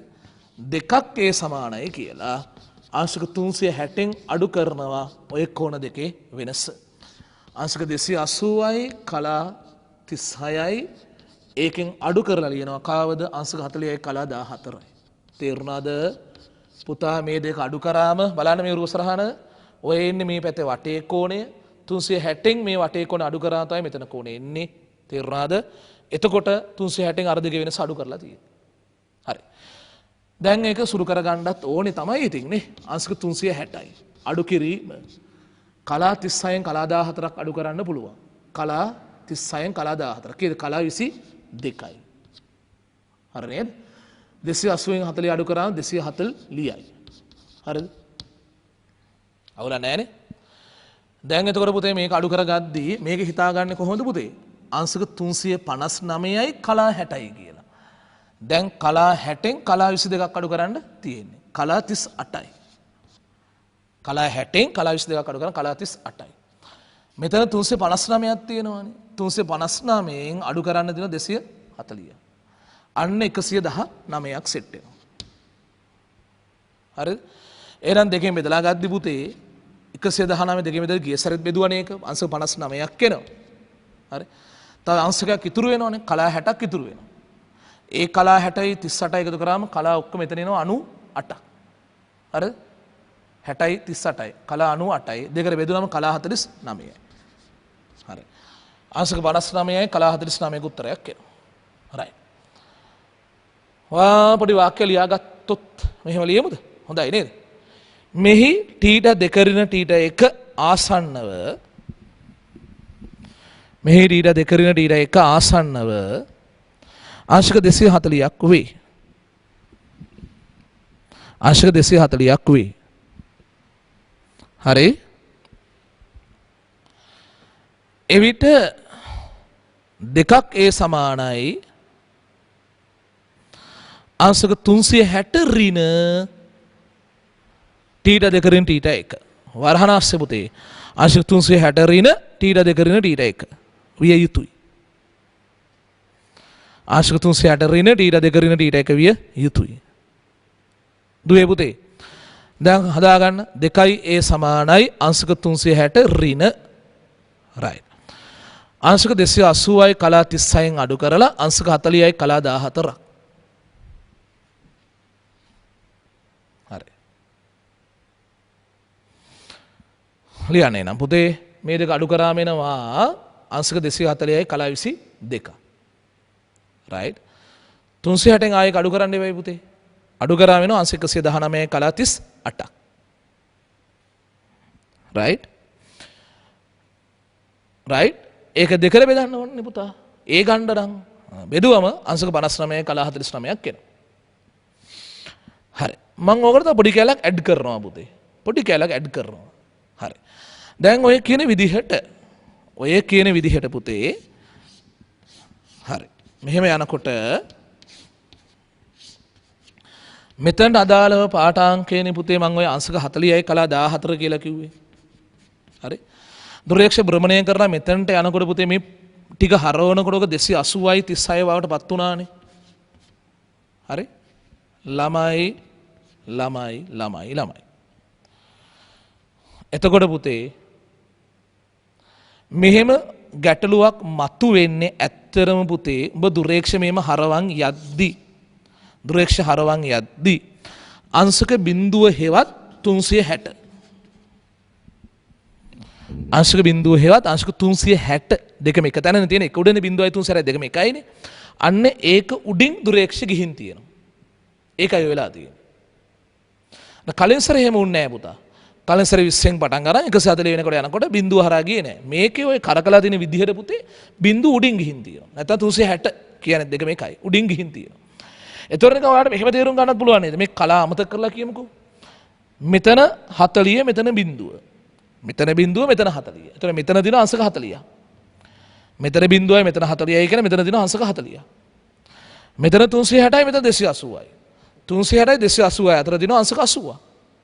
360යි 280 අංශක 80යි. ඒතකොට මේ ටිකේ අංශක 40ක් තියෙනවා. මේ ටිකේ අංශක 80ක් තියෙනවා. එතකොට හරි මේ ටිකේ ඔක්කොම අංශක 120ක් ආසන්නව තියෙනවා. ඕනේ නම් ළමයට මෙහෙම ලියන්න පුළුවන්.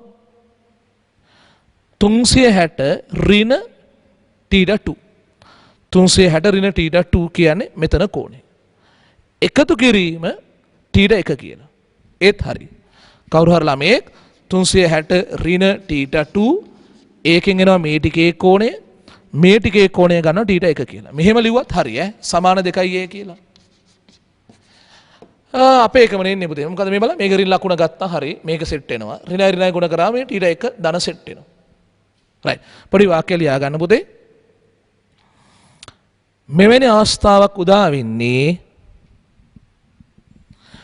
මෙවැනි අවස්ථාවක් උදා වෙන්නේ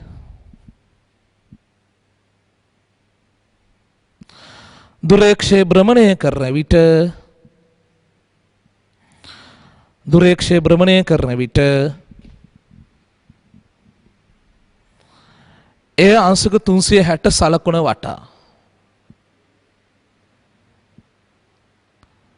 අංශක 360 සලකුණ වටා නැත්නම් මතින් අංශක 360 සලකුණ මතින් ගෙන ගිය හොත්තිය අනනියම වචනේ අංශක 360 සලකුණ මතින් ගෙන ගිය හොත්තිය පැහැදිලි රයිට් කොල්ලෝ හරි මේ නෝටේ තව ස්පෙෂල් කරුණක් මම දෙනවා ඇත්තට මේක මෙතන දෙන්නේ පුතේ ඊළඟ ප්‍රැක්ටිකල් එකේදී දෙන ස්පෙෂල් කරුණ මේක මැච් කරලා උගන්න ගන්න හරි කොල්ලනේ දැන් මේ ප්‍රැක්ටිකල් එකේදී බලන්න පුතේ මේක අපි පාවිච්චි කරේ ආංශික පරාවර්තනය වෙන ආලෝකය නේද?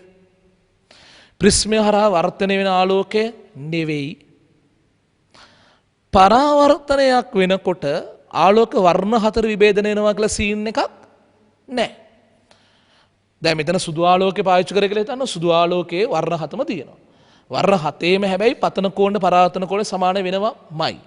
ඒතර මේ හත එකටම තමයි පරාවර්තනය වෙන්නේ. අර කෙරි වගේ වර්ණ හතර කැඩෙන්නේ නැහැ. වර්තනයක් ඇදින වර්තනාංක වෙනස නිසා වර්ණ හතර කැඩෙන්නේ. හරි. දැන් මොකද මම මේ කියන්න හදන්නේ පුතේ? මේකෙදි පුතේ උඹට සුදු ආලෝක ප්‍රභාවයක් උනත් පාවිච්චි කරන්න පුළුවන්. ඒක වර්ණ ආලෝක ප්‍රභාවයක් පාවිච්චි කරන්න උණී කියලා එකක් නැහැ. ඇයි මේක බර කරලා කියන්නේ? ඊළඟ ප්‍රැක්ටිකල් එකේදී කියනවා ඒකෙදි ඒක වර්ණ ආලෝක ප්‍රභාවයක් පාවිච්චි කරන්නම ඕනේ කියලා. ඒක. තරුවක් දැල් ලියන්න. මෙහිදී භාවිතා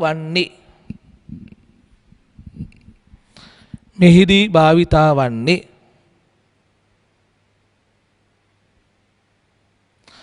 ප්‍රිස්මය හරහා නැත්නම් ප්‍රිස්මය තුලින් වර්තනය වන ආලෝකය නොව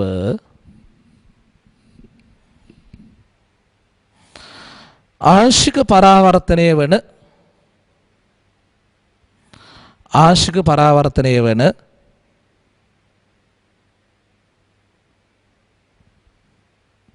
ආලෝකය නිසා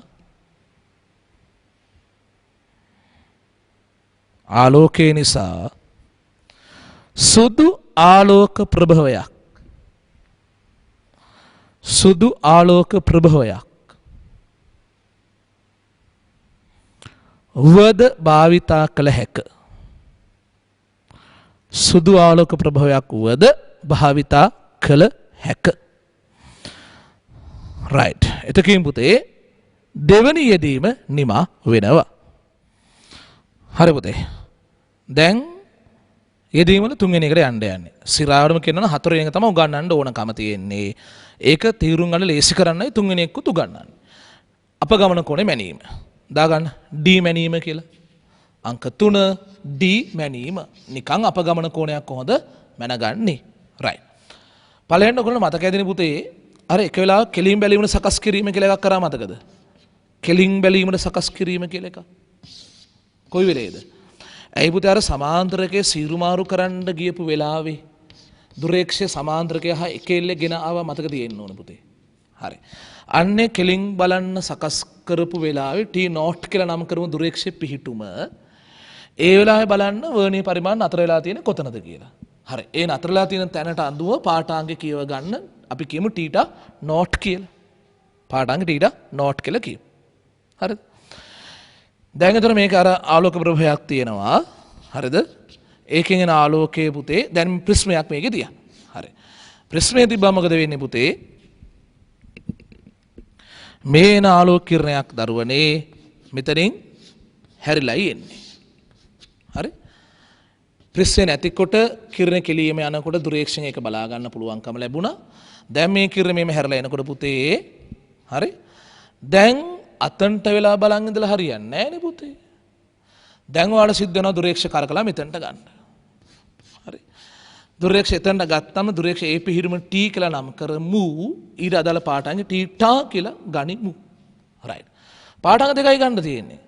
ප්‍රිස්මේ නැති වෙලාවේ කෙලින් බලන්න සකස් කරපු වෙලාවේ පාඨාංග θ නෝට් කියවන්න දුරේක්ෂ තිබ්බර දුරේක්ෂනේ ප්‍රිස්මේ තිබ්බර පස්සේ නිර්ගමන එන ආලෝකේ දුරේක්ෂ නිරීක්ෂණය කරන්න දුරේක්ෂ හරවන්න හරවලා පාඨාංග කියව. හරි? ඉතින් පුතේ ඒතර මේ දෙක අඩු කරා කියන්නකෝ. මේ දෙක අඩු කරා කියන්නේ පුතේ ඒකෙන් එන්නේ දුරේක්ෂ කරකපු කෝණය. ඉතින් පුතේ දුරේක්ෂ හරවන්න සිද්ධ වෙච්ච කෝණය කියන්නේ කිරණේ සිද්ධ වෙච්ච අපගමනය තමයි. හරිද? ඒ කියන්නේ පුතා කිරණේ දැන් මෙහෙම යන්නේ පුතා. ඉස්සර යන්නේ හිටියේ මේ පාරේ නමුත් දැන් යන්නේ මේ පාරේ. ඒතර මෙන්න මේක තමයි ඩීවියේට් වෙච්ච කෝණය. ඇන්ගල් එක වෙන්නේ. හරි? කෙලින්ම හරිම ලේසි අපගමන කෝණය කියලා θ ගේ θ නෝට් ගේ වෙනස ගන්න. එච්චරයි. තේරුණාද? කෙලින් බලන වෙලාවේ පාඨාංගය ගත්තා. වර්තන වෙලා එළියට එන වෙලාවේ පාඨාංගය ගත්තා. ඔය පාඨාංග දෙක අඩු කරාම අපගමනය වෙච්ච කෝණය ඔයාට ලැබෙනවා. රයිට්. ලියා ගන්න හරි සරලයි. ලියමු මෙහෙම. වර්ණාවලි මානය කෙලින් බැලීමට සකස් කළ අවස්ථාවේදී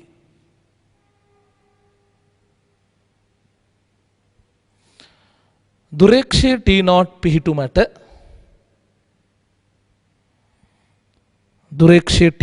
පිහිටුමට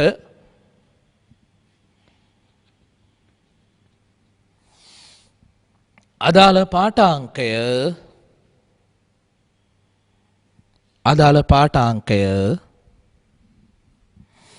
θ කියවා ගන්න.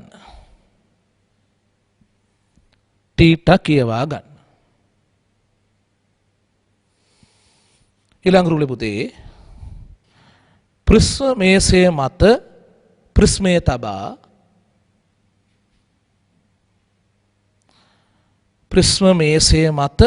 ප්‍රිස්මය තබා නිර්ගමනය වන ආලෝකය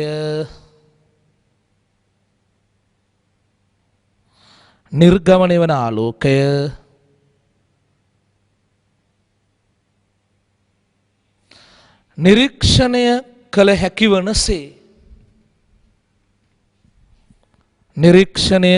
වනසේ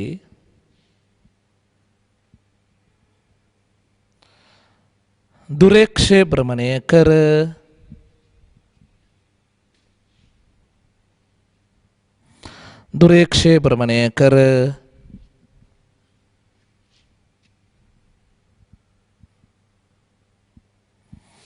දුරේක්ෂයේම පිහිටුමේදී පාඨාංකය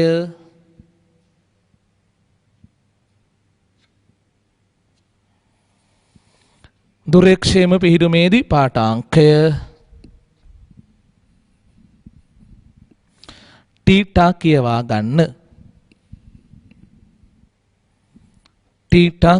ගන්න. රයිට් පුතේ. රූපය අඳිමුනේ. හරි? රූපය අඳිමු. මුලින් පෘෂ්ඨ මේසෙට රවුම ඇදාගන්න පුතේ.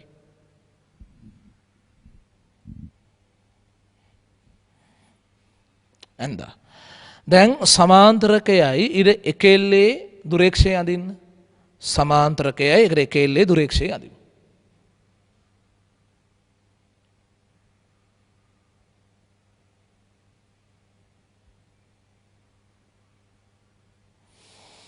ඇන්දා? රයිට්. දැන් මුලින් පුතා මේ කිරණය අදිනවා තමයි. මුලින් කඩේරක් ගහලා ඉන්න මෙතනින් කෙලීමේ එහා පැත්තට. මේක අක්ෂය දිගේ මේස කේන්ද්‍ර හරහා ගිහිල්ලා දුරේක්ෂ අක්ෂය දිගේ යන කඩේරක් ගහ ගන්නකෝ. රයිට්. ගැහුවා? රයිට්. දැන් මේ පිහිරුම T නෝට් කියලා නම් කරන්න පාඨාංග θ නෝට් කියලා නම් කරා. හරි? දැන් ඇඳලා ඉවරයිනේ. ඔන්න දැන් පෘෂ්ඨ ගෙනලා තියන්න පෘෂ්ඨ මේසය මත. හරි. දැන් ගණීරිය මෙතන ගණීරකින් කිරණය ඇදලා ඉන්න පුතේ. ගණීරකින් කිරණය ඇදි. රයිට්. දැන් මේ කිරණය මෙතනින් වර්තනය වෙලා එළියට එනවා අඳින්න. මෙතනින් වර්තනය වෙලා නිර්ගමනය වෙලා එනවා. ඇන්දා? රයිට්. දැන් අන්නේ කිරණ ඉලක්ක වෙන්න පුතේ දුරේක්ෂය අදින්න. රයිට්. ඒ පිහිරුම නම් කරමු T කියලා දුරේක්ෂය. පාඨාංග θ කියලා නම් කරමු. හරි. දැන් මේක මෙහෙම කඩේරිය වලින් ඔහොම පස්සට දික් කරලා මේ කොනේ D කියලා මාක් කරා. ඔහොම පිටිපස්ස දික් කරලා පුතේ D කියලා මාක් කරා. පැහැදිලි? දැන් ඊට පස්සේ යටින් ලියවන හරි D සමානයි θ ඍණ θ නෝට් කියලා. D සමාන θ ඍණ θ නෝට්. තේරෙනව නේද? ලේසිම එකක් ඈ. රයිට්. දැන් ඔන්න සිරාම ප්‍රැක්ටිකල් එක. මගේ ආසම එක පුතේ. අවම අපගමන කෝණයේ සෙවීම. මගේ සංකේත වල DM සෙවීම. රයිට්. අවම අපගමන කෝණය. කොල්ලෝ කෙල්ලෝ මතක් කරගන්න මේක. අපි මීන කලින් දවසක තියරි වල ඉගෙන ගත්තා පතන කෝණය සමග අපගමන කෝණය වෙනස් වෙන විදිහ. පතන කෝණය එක්ක කොහොමද අපගමන කෝණය වෙනස් වෙන්නේ? අඩු වෙලා ආයෙ වැඩි වෙනවා. මේ එළඹෙන අඩු මේකනේ DM කියලා කිව්වේ නේ. පතන කෝණය වැඩි කර කර ගියොත් මුලින් අපගමන කෝණය අඩු වෙලා අවමයකට ගිහලා ඊට පස්සේ ආයෙ වැඩි වෙනවා. එහෙමයි මම ගන්නලා තියෙන්නේ. ඒක තමයි ඇත්ත. හරි. එහෙනම් මෙතනදි වෙන්නේ පුතේ අර කලින් කිව්වා වගේ කෙලින් බැලීමට සකස් කර වෙලාව තියෙන්නේ. හරි. ඒකේ පාඨාංක මේකෙදිත් කියව ගන්න උනී තමයි ඈ. හරි. කෙලින් බැලීමට සකස් කර අවස්ථාවේ පාඨාංකය. කවන්න මම අලුතෙන් එකක් අදිනවා පුතේ. ඔයාලත් අදින්න දෙපේ. රයිට්. හරි. මෙන්න මෙතන දුරේක්ෂය තියෙනවා. T naught. θ නෝට්. රයිට්. ඊළඟ දුවේ පුතේ ඔයා මේකේ ප්‍රිස්මේ ගෙනල්ලා මුලින් තියන්න. හරි. පොඩි පතන කෝණයක් හැදෙනසේ. ඒ කියන්නේ ආලෝක කිරණය මෙහෙම යනවා කියන්නකෝ. හරි. ගිහිල්ලා මෙතන වදිනවනේ. හරි. මට ඕනේ මුලදී පොඩි පතන කෝණයක්. පොඩි පතන කෝණයක්. අයි එක. ඊට පස්සේ ආලෝකයේ ඉතින් නේ නිර්ගමනය වෙලා මෙහා පැත්තෙන් එළියට එනවා. හරිද? පුතා සාමාන්‍යයෙන් පොඩි පතන කොනවල පොඩි පතන කෝණවලදී අපගමන කෝණය ලොකුයි ඈ. පොඩි පතන කෝණද අපගමන කෝණ ලොකුයි ඈ. ඒතර මේ කිරණ ටිකක් සැහැන් තරමින් අපගමන වෙලා මෙහෙන් එළියට එනවා. ඒ එන ආලෝකය අපිට දුරේක්ෂ නිරීක්ෂණය කරන්න පුළුවන්. රයිට්. කොල්ලෝ දැන් මෙතනට එනකන් කියපු විස්තර කලින් විස්තරේමනේ. හරි. දැන් මක්කයි කරන්න ඕනි පුතේ? පතන කොන ටික ටික වැඩි කර කර බලන්න ඕනේ. පතන කොන ටික ටික වැඩි කර කර බලන්න ඕනේ. එතකොට අපගමන කොන මොකද වෙන්නේ? අඩු වෙලා වැඩි වෙන්න ගන්නවා ඈ. හරිද? සරලව තේරුම් ගන්න. දැන් කොහොමද මම පතන කොන ටික ටික වැඩි කරන්නේ? ඒකටයි පුතේ ප්‍රිස්ම මේසේ කරකණ්ඩ හදලා තියෙන්නේ. ප්‍රිස්ම මේසේ හිමීට ක්‍රමයෙන් දක්ෂිනාවර්තව කරකවන්න. ප්‍රිස්ම මේසේ කරකවන්න. පුතාලා ඔයා ප්‍රිස්ම මේසේ කරකද්දී ඒක ඉතින් දෙයනේ ප්‍රිස්මෙත් දක්ෂිනාවර්තව කැරකෙනවා. ප්‍රිස්ම මේසේ එක්ක ප්‍රිස්මයක් දක්ෂිනාවර්තව කැරකෙනවා. අන්න එහෙම දක්ෂිනාවර්තව කැරකෙද්දී පුතේ අභිලම්බෙත් ඒක කැරකෙනවා. මෙහෙම හරවනකොට ප්‍රිස්මේ හැරෙනකොට අනේ පුතේ මේ අභිලම්බෙත් දක්ෂිනාවර්තව හැරෙනවා. අභිලම්බේ දක්ෂිනාවර්තව හැරෙනවා මේ කිරණේ තියෙන විදිහට එහෙමම තියෙනවා. හරිද? දැන් මේ බලන්න කිරණේ තියෙන පාරෙම තියෙන අභිලම්බේ දක්ෂිනාවර්තව හැරෙනවා. අභිලම්බ දක්ෂිනාවර්තව හැරෙනකොට පතන කෝණය කියන එක ඔන්න එන්න වැඩි වෙනවා. තේරෙනවද උතන්ට? මොකද කරන්න කිව්වේ? ප්‍රිස්මේසේ සෙමින් දක්ෂිනාවර්තව කරකවන්න. ප්‍රිස්ම කැරකෙනවා, අභිලම්බේ කැරකෙනවා, පතන කෝණය එතකොට එන්න මොකද වෙන්නේ පුතේ? වැඩි වෙවි යනවා. හරි. පතන කෝණේ වැඩි වෙවි යනකොට මොකද වෙන්නේ පුතේ? මුලින් අපගමන කෝණේ අඩු වෙලා අවමයකට ඇවිල්ලා ආයෙ වැඩි වෙනවා.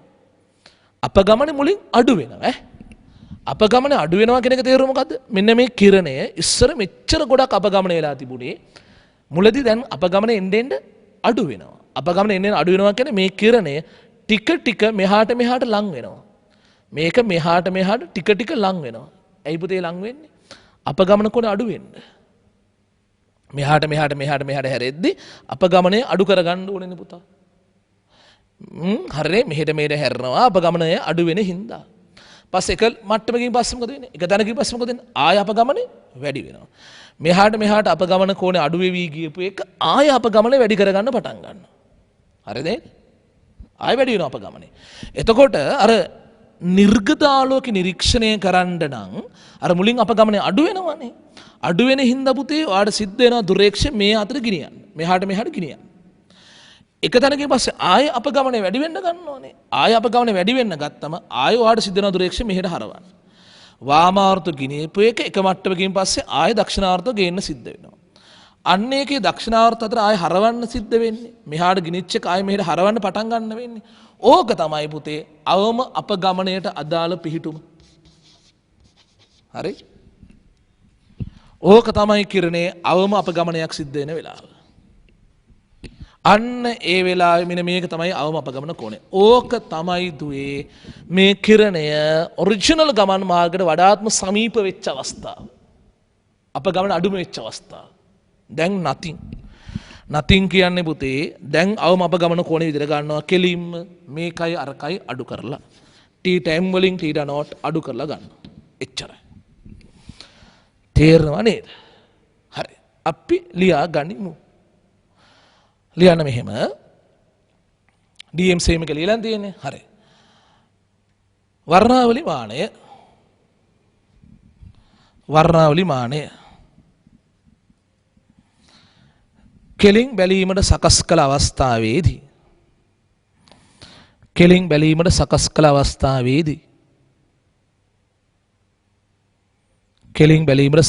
අවස්ථාවේදී දුරේක්ෂයේ T not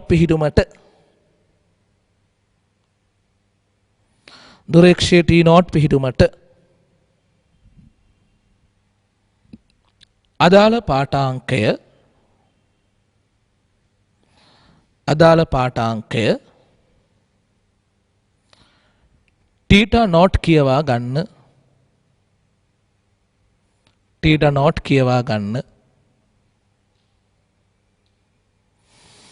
ඊළඟට දැන් අඩුපතන කෝණයක් සෑදෙනසේ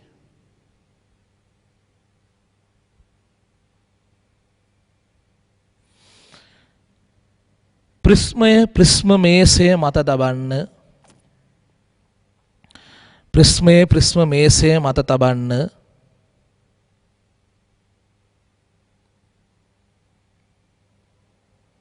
හරිද? මෙන්න මේක. හරි? ඒකම ලිව්වත් කමන්නේ. නිර්ගත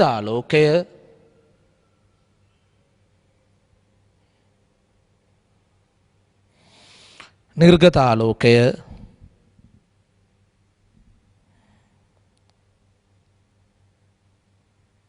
නිරීක්ෂණය කළ හැකිසේ නිරීක්ෂණය කළ හැකිසේ දුරේක්ෂය භ්‍රමණය කරගන්න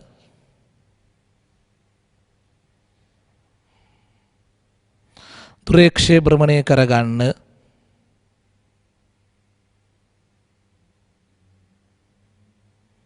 හරි දැන් මොකද ලියන්න ඕන පුතේ දැන් ප්‍රිස්ම මේසය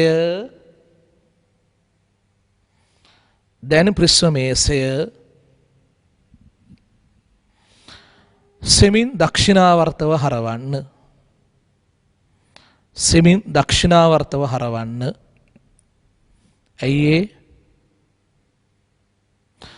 පතන කොනේ වැඩි කරගන්න එවිට නිර්ගත ආලෝකය නිරීක්ෂණය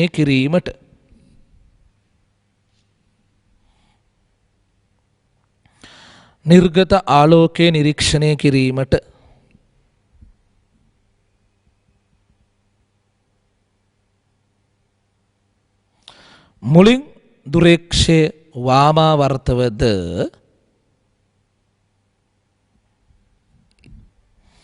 මුලින් දුරේක්ෂය වාමාවර්තවද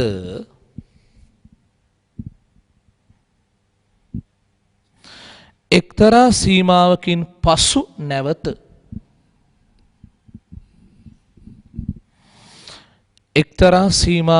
පසු නැවත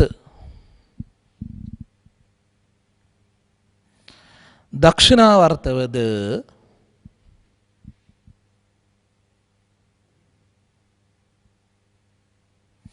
හැරවීමට සිදුවේ.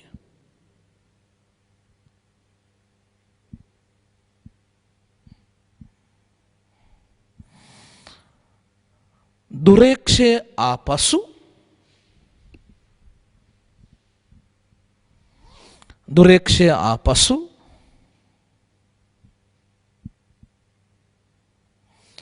හැරවීමට සිදුවන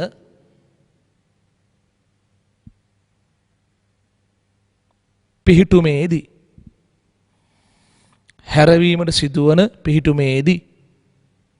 අපි TM කියලා කියමු පුතේ TM පාඨාංකය T M කියවා ගන්න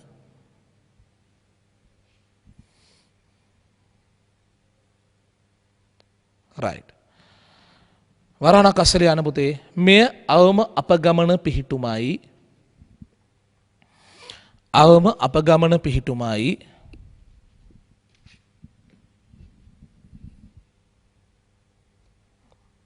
හරි පුතේ අපි රූපය අඳිමු මම ඇඳ පිළිවෙල මතකයිනේ රවුම ඇඳ හරි රවුම ඇඳලා පුතේ සමාන්තරකයයි එකට එක එල්ලේ එහා පැත්තෙන් දුරේක්ෂය අඳින්න බට දෙක ඇඳ ගන්න පුතා කඩිරක් ගැහුවම වෘත්ත කේන්ද්‍ර හරහා යමින් අක්ෂ දෙක හරහා යනවා බට දෙකේ හරි shape දැන් පුතා ඇඳලා ඉවරයි ඔහොම ඇඳලා ඉවරයි right දැන් නිකන් ප්‍රිස්මය හරියට මේ ගානට වගේ තියන්න පුතේ ප්‍රිස්මය හරියෙන් තියන්න right ප්‍රශ්නේ තිබ්බා දැන් ඒකට අභිලම්බයකුත් ගහලා මේ කිරණේ මේ පාර දිගේ යනවා පෙන්න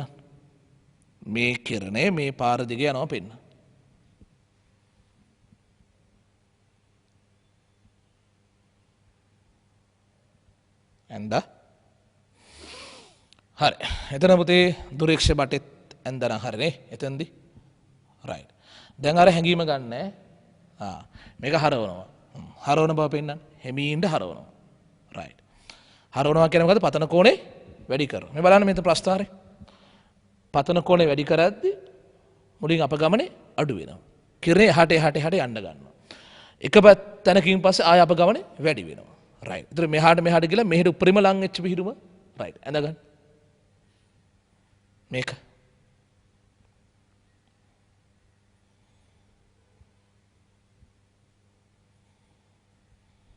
හරි පිහිටුම TM පාඩංග TM ඔහාට ගෙනිච්ච එක ආයෙ මෙහෙට ගේන්න සිද්ධ වුණා නේද මෙන්න මේ පිහිටුම right මෙන්න මේ කෝණේ ලකුණු කරන්න අපේ පුතේ DM කියලා දැන් මං ආයෙවාගෙන් අහනවා පුතේ ඇයි මේක මෙහාට ගෙනියලා ආපහු මෙහාට ගේන්න සිද්ධ වෙන්නේ? ඇයි ඒ ප්‍රස්ථාරේ? උත්තරේ ප්‍රස්ථාරේ. පුතේ ඔක පස්සේ වෙලාවක බලද්දී හොඳට තේරෙන්න ඕනේ නිසා ප්‍රස්ථාරෙත් එතරම් ඇදලා තියාගමු. හරි? පතන කෝණය සමග අපගමන කෝණය වෙනස් වෙන විදිහ අඩු වෙලා අවමයකට ගිහිලා වැඩි වෙනවා. තේරුණා? DM පිහිරුම නම් කරා. මේක තීර නෝට් එකේ තැන්දා. හරි. කොල්ලෝ ඊට පස්සේ යටින් ලිව්වා නම් හරි DM සමානයි θ m ඍණ θ නෝට් කියලා. θ m ඍණ θ නෝට්. right. simple. හරි. දැන් මේක තව එක විශේෂ පොයින්ට් එකක් තියෙනවා කියන්න. පුතේ මොකද්ද?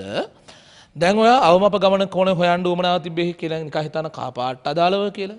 එහෙනම් ඔයා මේකට කහ පාට ආලෝක ප්‍රභවයක්. කහ පාටක සෝඩියම් දැල්ලක් වගේ පාවිච්චි කරන්න වෙනවා. මේක සුදු ආලෝකයක කරන්න ගියොත් පුතේ වර්ණ හතර විභේදනය වෙලා ප්‍රශ්නේ මතුවෙනවනේ පුතා. හරි? ඔයාලට මොකක් හරි එක වර්ණයකට අදාළව අපගමනේ නම් අවමප ගමන නම් හොයන්න ඕනේ. ඒ අදාළ වර්ණේ ඒක වර්ණ ආලෝක ප්‍රභවයක් ගන්න ඕනේ. ලියා ගන්න පුතේ තරුවක් දාලා මෙහිදී S ලෙස S කියන්නේ කවුද? සමාන්තරකේ ගාව තියෙන ආලෝක ප්‍රභවය. දික්සිදුර ඉස්සරහා තියෙන ආලෝක ප්‍රභවය. මෙහිදී S ලෙස DM සෙවීමට අවශ්‍ය වර්ණයේ DM සෙවීමට අවශ්‍ය වර්ණයේ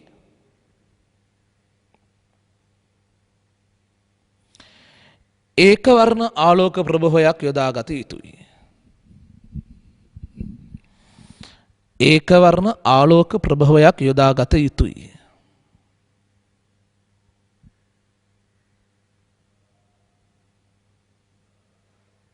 තේරුණා? හරි. නැත්තම් අර වර්ණාවලිය පේන ආයසර සුද්ධ වර්ණාවලිය. right. දෙයනේ කියලා පුතේ යෙදීම් 4ක් ඉවරයි. ලස්සන මේක. 5. N සෙවීම. N අප්පා මේ බය වෙන්න එපා. ඇත්තට ඕන මේක පස්සනේ යෙදීමක් වශයෙන් නැතුව මේකෙම තරු කරුණක් වශයෙන් දෙන්නත් තිබුණා මට. දැන් ඔයාලගේ දෙවෙනි යෙදීමට පෙරලා බලන්න මොකද්ද කියලා. දෙවෙනි යෙදීම. පෙරලා බලන්න. ටිකකට කලින් කරපු දෙවෙනි යෙදීම. ඒ සෙවීමනේ. හතරවෙනි යෙදීම තාම බෝඩ් එකේ තියෙනවා. DM සෙවීම. ඒ හෙව්වා DM හෙව්වා නම් N හොයන්නේ ඇත්තට කියනවා ප්‍රැක්ටිකල් එකක් කරන්න නෑ පුතා. තියර නෝට් එක ඔප්පු කරු මේ සූත්‍රයෙන් කරන්නේ. sin DM ධන A බෙදීම 2 මහ බෙදීම sin A බෙදීම 2. ඔන්න ඕකෙන් කරන්නේ. sin DM ධන A බෙදීම 2 මහ බෙදීම sin A බෙදීම 2. ඕකෙන් කරලා දා. එච්චරයි. ලියන්න පුතේ මෙහෙම. ඉහත පරිදි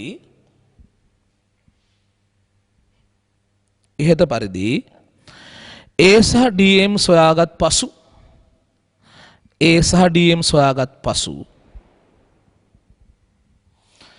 පහත සූත්‍රයෙන් n ගණනය කළ හැක. පහත සූත්‍රයෙන් සිම්බල් n ගණනය කළ හැක. right. මතකයිනේ පුතේ මේක නෝට් එකේ ලියලා ඔප්පු කරා නේද පුතා? ලිය. sin DM ධන A බෙදීම 2 මහ බෙදීම sin A බෙදීම 2. sin DM ධන A බෙදීම 2 මහ බෙදීම sin A බෙදීම 2. හරි නේද? right. ඉතින් පුතේ වර්ණාවලි මානයට අදාළව ප්‍රැක්ටිකල් නෝට් එකේ කතා කරන්න උනි ටික මෙතනින් නිමා වෙනවා.